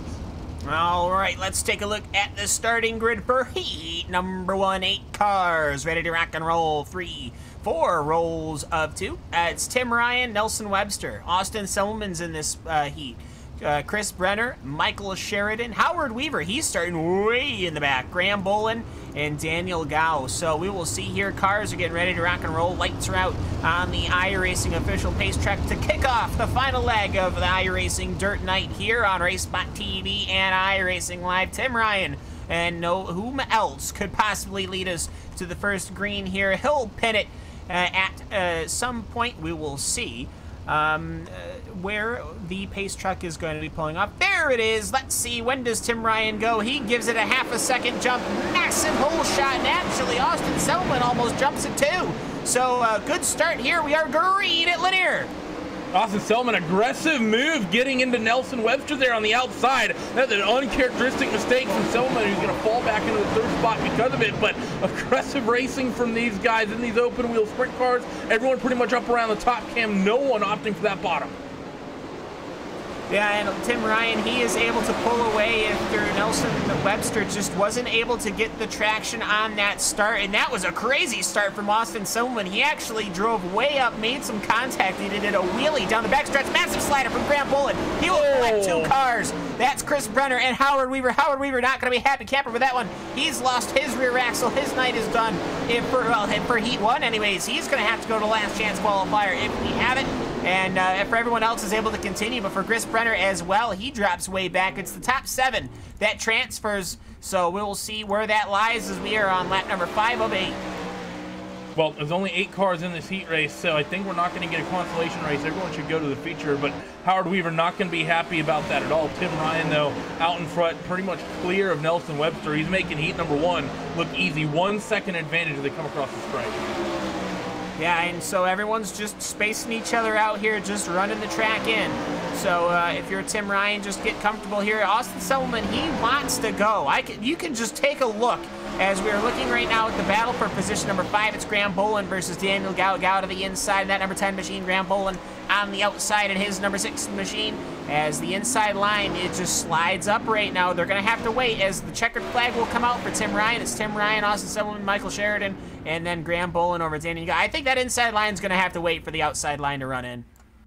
Yeah, it's just the geometry of the track is such that top side is very, very quick. That's how some of these 3/8 mile tracks runs throughout the world. Paris, just a couple hours north of me in California, World of Outlaws run there once a year. Paris is very much the same way. It's a 3/8 mile oval, similar to Lanier in a lot of ways, and it's just a top running racetrack for the wing sprint cars. It is just the way it goes some nights and at some tracks out there in the world, but we're gonna now set the grid for heat number 2. Heat number 2, getting ready to be locked and loaded. It's going to be Alex Bergeron and his nominally always extraordinarily bright blue number 1 machine. Cameron Dance, he'll be starting his outside. Max Stombog, he's going to be starting 3rd. Bob King in 4th. Robert Kendall in 5th. Joel Berkeley 6th. Blake Flinger in 7th. And Lewis Hewitt starts in the 8th position. So we are behind the iRacing official pace truck one more time. And I gotta say, Heat Racing Randy has certainly made this a heck of a lot better of a show. Yeah, it's really helped lengthen out the show, hasn't it? It's not just qualifying then directly into a race. It sort of spreads things out a little bit and just gives everyone a chance to get a little bit more running in, every single night. The feature races, yeah, it loosens them up a little bit. Hopefully, people will get loosened up a little bit and don't. Let's just say, hopefully, we don't see some tomfoolery happening in the feature race tonight. You mean like 2 cars angrily driving into each other in the back of the field? Yeah, let's not have that. Well, I will say, thankfully these are the open wheel cars, because I don't think they can do that. Lights are out on the pace track. Heat number 2 underway. Alex Bergeron, he pins it. He almost clips the inside pit wall. That's how far he dove to the inside. We are green here at Lanier. Good jump here from Bergeron as he has a nice little buffer over the scrap for 2nd place. That's Max Stambaugh as well as Cam Dance. They're basically wheel to wheel down on towards this front straightaway. Into 1 and 2 they come. The 8 machine trying to make that bottom work. Not seeing anyone make it do so, and not going to work for Max right here, but he's sticking to it. I think he could have gotten in line, but chose not to do so. They're fanning out 3 wide for a moment in the background. Yeah, and it looks to me like Max Stombog, he's got a pretty good, he's trying to make that inside line work. I don't know if it's working out for him. Bob King's pretty comfortable on that outside line right now, and actually Bob King kind of chases him down to the pit wall, and he tries to throw something up to Cameron Dance. Cameron Dance, he's got nothing there. on Cameron Dance. Alex Bergeron, he's comfortably running ahead. He's trying to get a feel for the track right now. His 410 sprint cars. Looks to me like Bob King almost clipping the pit wall as he tries once again. Aggressive moves from everyone moving down to the bottom of the racetrack. One car does so not voluntarily. That was a TTL car. That was Joe Berkeley. Unfortunate for him, I think he lost his front wing, and that might be the end of his heat race, as Bob King still trying to make a move on Cam Dance. This is going to be 2 to go at the stripe. Yeah, so Bob King, he's comfortably running in third right now. So it's Bergeron, Dance, King, Stombach, Kendall, and Hewitt. Hewitt running to the inside. Joel Berkeley running to the outside. 2 TTL machines running against each other right now. No worries about transfer slot or anything like that. Just running it to where you can. Coming out of the checkered flag, Alex Bergeron through 3 and 4. He's going to take this heat race victory, I think, as Bob King still aggressive down on the bottom. Cam Dance second. A lot of shuffling in the background. And that car, that TTL car, that lost its wing of Joel Berkeley, he tags that wall and ends up on his side. Not the way you'd like to end a heat race, but fortunately for him, I believe we're going to skip the B main as well in this. And indeed we do. We're going to go directly to the feature. So I think Joel, he's going to start pretty much all the way at the back of the field, but not as bad as it maybe could have been. Yeah, let's, well, you know what, I was going to say, if they were only dropping 2 or 3 cars and they would end up having a small console. I mean, last time I think we ran the feature minus 2 cars, which just seemed a little ridiculous. So I'm happy that we're skipping the consolation and getting the full gamut of the field. So, for the World of Outlaws Craftsman Sprint Car Series, let us take a look at the feature grid right now. No surprise, it's Tim Ryan and Alex Bergeron on the row. That is going to be good fun. Nelson Webster, Cameron Dance starting in row number 2. Austin Selman, Bob King, row number 3. Michael Sheridan, Max Stombach, row number 4. Graham Boland, Robert Kendall, row 5. Daniel Gow, Lewis Hewitt, row 6. Chris Brenner and Joel Berkeley, row number 7. Howard Weaver starting way in the back next to Blake Flinger. So fireworks are in the air. Cars are driving on the track. Randy, this is going to be a huge one. The front of this field is absolutely packed right now with the talent that we've seen throughout the couple of years. You got talent. You also got some, let's say, friendly rivalries going on. Bergeron and Tim Ryan. They're already making contact, so maybe these guys expecting to race a little bit hard. Bergeron and Ryan, they're pushing the boundaries really close here on the pace laps. Boys, you're not supposed to intertwine the tires on the caution laps. Not saying you're supposed to do it on the green flag laps. You're not supposed to do it at all, but this is going to be an aggressive race around this bullring style track that is Lanier. Oh boy, hopefully we spend a good number of this 30 laps on the green. Oh boy, indeed. 30-lap feature coming to you, people out there. Thank you so much for making hashtag Dirt Night part of your night. Tim Ryan blows everybody away, and he has got the whole shot. We are green here at Lanier National Speedway for the feature race. Nelson Webster on the bottom trying to get the move done on Alex Bergeron. He's going to slide up the racetrack in front of that number 1 machine. Alex Bergeron drops his spot back. Selman, he's going to take his hand at making the slider, gets in the second spot. The race lead is gone. They were 3 wide for a second for a moment as Webster slotted himself up to the middle of Selman and King to hold on to that spot. But King on the bottom, he's going to make it stick. Cam, that bottom has come in and has come on strong. Yeah, everyone has pushed to it, and it is coming in like a bat out of hell, like Bob King was on that last slider. That was insane. Everybody was able to modulate. They did a little bit of action. We have a yellow out on the track. 2 cars involved. One of them's Howard Weaver, and the other one, I believe, was Daniel Gow. Let's take a look at a quick replay here and what has befallen the number 7 machine. Oh, I see what's happened. Complete innocent victim. Daniel Gow ended up having some sort of issue here going up the track. Actually, I think it was Graham Boland. Yeah, unfortunate there for Howard Weaver. Like you said, wrong place, wrong time. He's had such good nights in the late models the last 2 weeks running, and the sprint cars just really for a while haven't been going his way. So Howard, I think that car got tipped back over on the right side, and I don't think it's going to have too much damage on it. It wasn't really that hard of a hit, so he might be able to stay out there and keep running if he was able to stay on the lead lap there, which I believe he did, although it looks like he's come down pit road, so maybe not. It looks like Howard's night might indeed be done. Yeah, Howard is the type of driver where if his car is damaged, he'll pull it in. He won't risk it. He's not one to really try to take chances. But either way, lights are out on the iRacing Pace truck, and in typical Tim Ryan fashion, I believe we need a periscope to see the field from the iRacing Pacing truck. As also Blake Derflinger is out as well, so let's take a look here at the front row. It's going to be Tim Ryan and Bob King, whereas Austin Selman and Nelson Webster are going to be looking on. Alex Bergeron, he wants to go. He tried to go twice already this time, and he will go. We are green one more time. Don't be shocked if you don't see Alex Bergeron throwing the slider. Selman already threw one. They're going to be almost 4 wide. Selman gets down and he gets into some contact. That's going to bring out another caution, I think, surely. There's one car up on the top of the racetrack. Bob King, he's now facing the wrong way. So a couple cars end up facing the wrong way, ended up on their sides. Max Stanball is one of them, Bob King another. But these guys, I think that patience that we saw, well, there wasn't much patience, but these guys need to sort of calm it down a little bit here, Cam. Some aggressive racing here. You said it, you know, as we went green, Alex tried to jump the start twice. That is something Alex has gotten somewhat known for. Caused some issues in the past because of that. So everyone's racing really hard right now. I think that really this led on from Semmelman. He drove really hard into that corner, and he got an awful exit. I mean, I am talking like he exited at 75 mile an hour and everyone else was doing like 10 mile an hour faster. And he just, I think the car just kind of rolled over on him, and he basically hit 3 cars all at the same time. Bergeron, Bob King, Cameron Dance. Dance, he's able to continue after losing the front wing, but Max Stambach, however, he is stuck on the outside. So retirees right now, Bob King, Max Stambach, and Graham Bolin, as well as Blake Derflinger. We have the pace lights out. Let's re-rack them. Let's restack them. Nelson Webster is going to be starting outside Tim Ryan. Let's see where the number 4 machine pulls his 410 wing sprint car now. Will he give it a 1 Mississippi? Will he give it a 2 Mississippi? He's got full reign. He'll go as soon as he gets the chance. He doesn't want Bergeron doing any tomfoolery. He wants to go, go, go. And we are green here at Lanier National Speedway.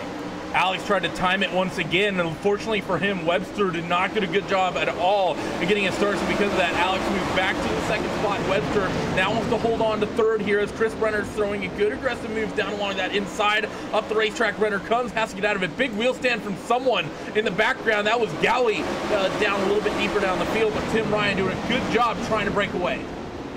Yeah, and he seems to have a pretty decent punch right now. That inside line, I think it worked, at least up until people got up to speed. Those first couple of laps that we ran, where cars were absolutely crazy, I'd have to say, on that start. Probably one of the most impressive starts I've seen, until they wrecked it. But Bergeron seems to be reeling him back. They're starting to do that thing, Randy, where you're dancing that outside line. It's almost like Eldora, but you don't really have the bull to protect you, as it looks to me like Bergeron can run the outside line faster, but you know what?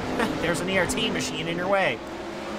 We've seen this before in the past where 2 guys just get lined up and the one behind might be quicker, but they can't make that offline stick, especially when they're approaching 10 laps to go. It seems like that top groove is still the strong way around, but there's just not much of a cushion up there, Cammy. Look how much margin for error Tim Ryan really has at parts as he goes through that high side of the racetrack. One little mistake and you're slapping that right rear into the wall.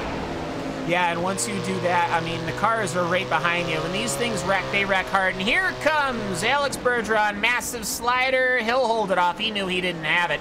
So good heads up running from him. He knew he didn't have the run. So for Tim Ryan, he's continuing to be your leader. We've got 10 laps to go in this feature here at Lanier National Speedway. It's been an interesting one for sure. Here comes Nelson Webster. He's trying to make the inside line run. Michael Sheridan also looking to make the inside line run. Haven't really had much time to look down to the back of the field, so we've got pretty good running right now between Robert Kendall and Joe Berkeley. But right now, it's just been pretty decent running right now. Battle between Chris Benner and Nelson Webster. Yeah, fights on for third here as they run through 3 and 4. Webster very close to Brenner, but Brenner also did a good job reeling in Bergeron 2, 3, and 4 that time. Inside of 10 laps to go, they were 3 wide, I think, for a moment between the 3 of them as Brenner has reeled in that one car running the middle of the racetrack. Seems that part of the track is where you want to be right now. Bergeron's still up top. He gets a good run off the corner, but that 3 and the 9 are awesome through the middle. Yeah, and looks right now a little bit of a wheel tap on the outside wall for Chris Brenner.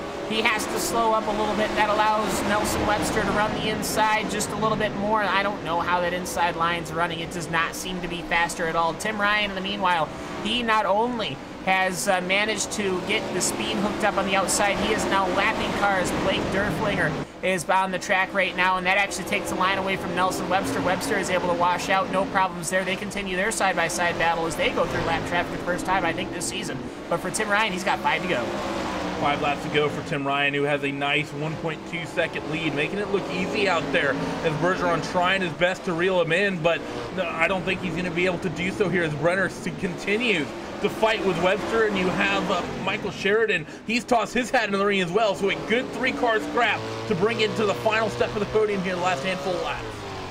Yeah, Tim Ryan, these guys are dancing on the razor's edge. I know they're making it look easy right now, but those rear tires are maybe inches away from the concrete wall, and once they clip those, they wrap themselves in the wall, they start flipping. So these guys are absolutely on the limit right now, and don't think Tim Ryan's handed off at all. You disengage 1 millisecond, you are absolutely done. So with these cars, you need to wrangle every single second you can get out of them, as we are now on the white flag lap. Doesn't look like Alex Bergeron's going to have anything for him. Nelson Webster, he tried to throw something on the inside. Not going to happen, though, as it is going to go to Tim Ryan up the corner number 4. He will come and he will collect the feature win for Lanier National Speedway. Alex Bergeron comes home second. Nelson Webster will finish P number 3, which, Randy, for all of the craziness we've had, 1, 2, 3 starts, finishes 1, 2, 3. Yeah, but it was a good hard scrap between Nelson Webster and Chris Brenner to the end, and while the top 3 run as they finish as they started, Cam, Chris Brenner 13th up to 4th in that one, showing that you can make moves, drive your way through the field here. You also have in 6th place Joe Berkeley, 14th up to 6th. Yeah, great running. So let us take a look at the finishing order here at Lanier National Speedway for the World of Outlaws Craftsman Sprint Car Series. It's been a good one here tonight to round out iRacing's Dirt Night. Tim Ryan, he takes it after 7 minutes and 59 seconds.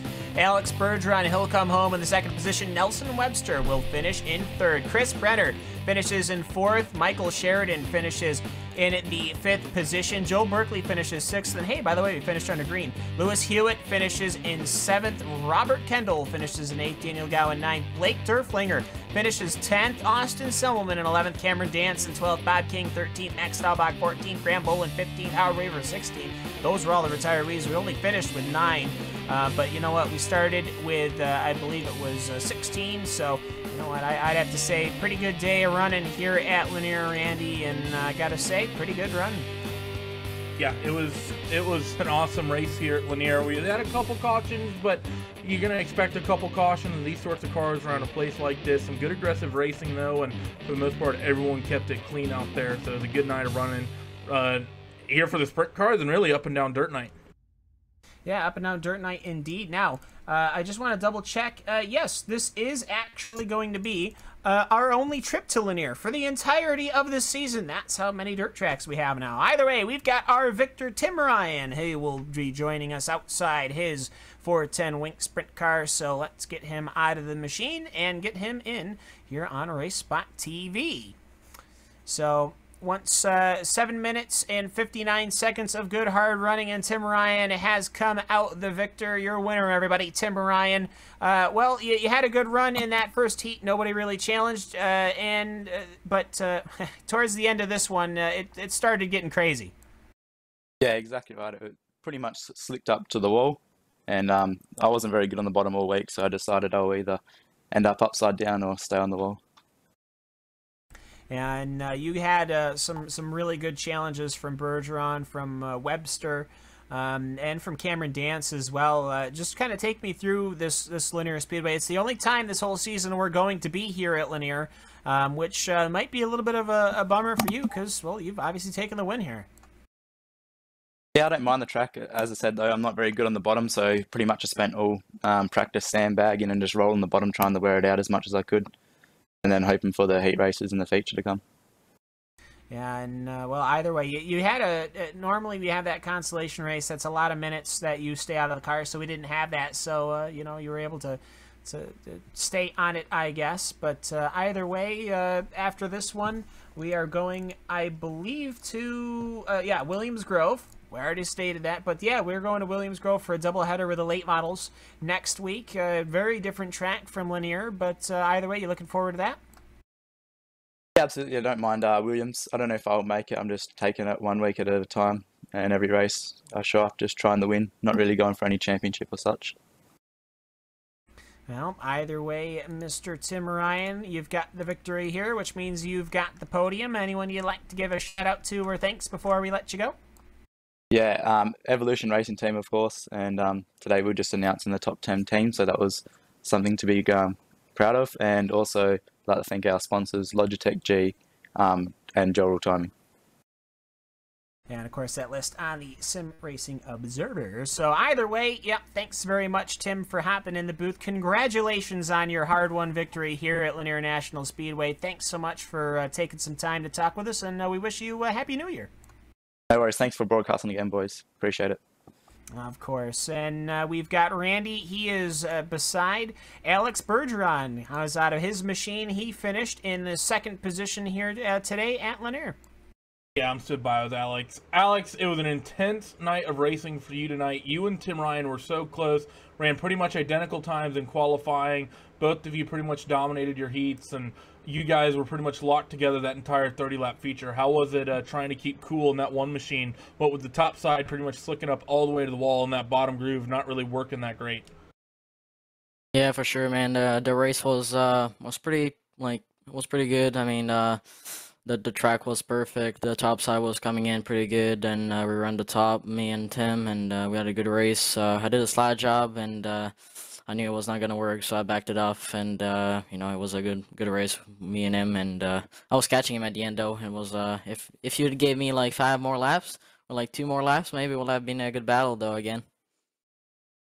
Now, talking about these sprint cars, we're used to seeing you guys run on the big half-mile tracks and, you know, some of them larger, USA, Eldora, Williams Grove, Volusia. What do you have to change philosophy-wise when you run this slightly tighter track at Lanier, and what do you think you'll have to change mentally when we get some of the much shorter tracks like Limaland and Kokomo, the quarter-milers? Yeah, mentally it's just the way the car and all around you. I mean, it's a very tight situation where everybody's on very, very close to each other. Like we've seen, like there was a wreck, I think, beside me. I was lucky to not get involved in that, but that's what happened in a short track. And you know, car wise, it's just you need to make the car to turn better like very quickly, and it's not like the same as Eldora and stuff where you have more speed, you can carry on. But now it's just you know, all acceleration and how you can turn quickly in the corners. Thanks for joining us, Alex. Congrats. I know you're not going to like it, but congrats on a good, strong run tonight, finishing second. You held off the charging Nelson Webster and Chris Brenner there near the end and had to fight hard with Tim Ryan to hold on to it. Before we let you go, any shout-outs? Who would you like to thank this evening? Yeah, I know my paint skin didn't show up again tonight. I need to send it to you guys, I think, because I think you guys aren't running tournament. I'm not sure, but all my sponsor, Mirror Inc., Team VLR, and for the team. And you know, excuse me, all the team VLR, and the guy who does my paint scheme, Mick Benoit, and TDS Racing for the oval side. So thank you guys, and to you guys for RaceSpot TV for broadcasting every night, and hopefully we'll see you next week. Cam, back over to you. And I'm actually going to have to hand it over to Hugo Louis to start the music because, ladies and gentlemen, boys and girls, that is going to be concluding our coverage of Hashtag Dirt Night here on iRacing Live and RaceSpot TV.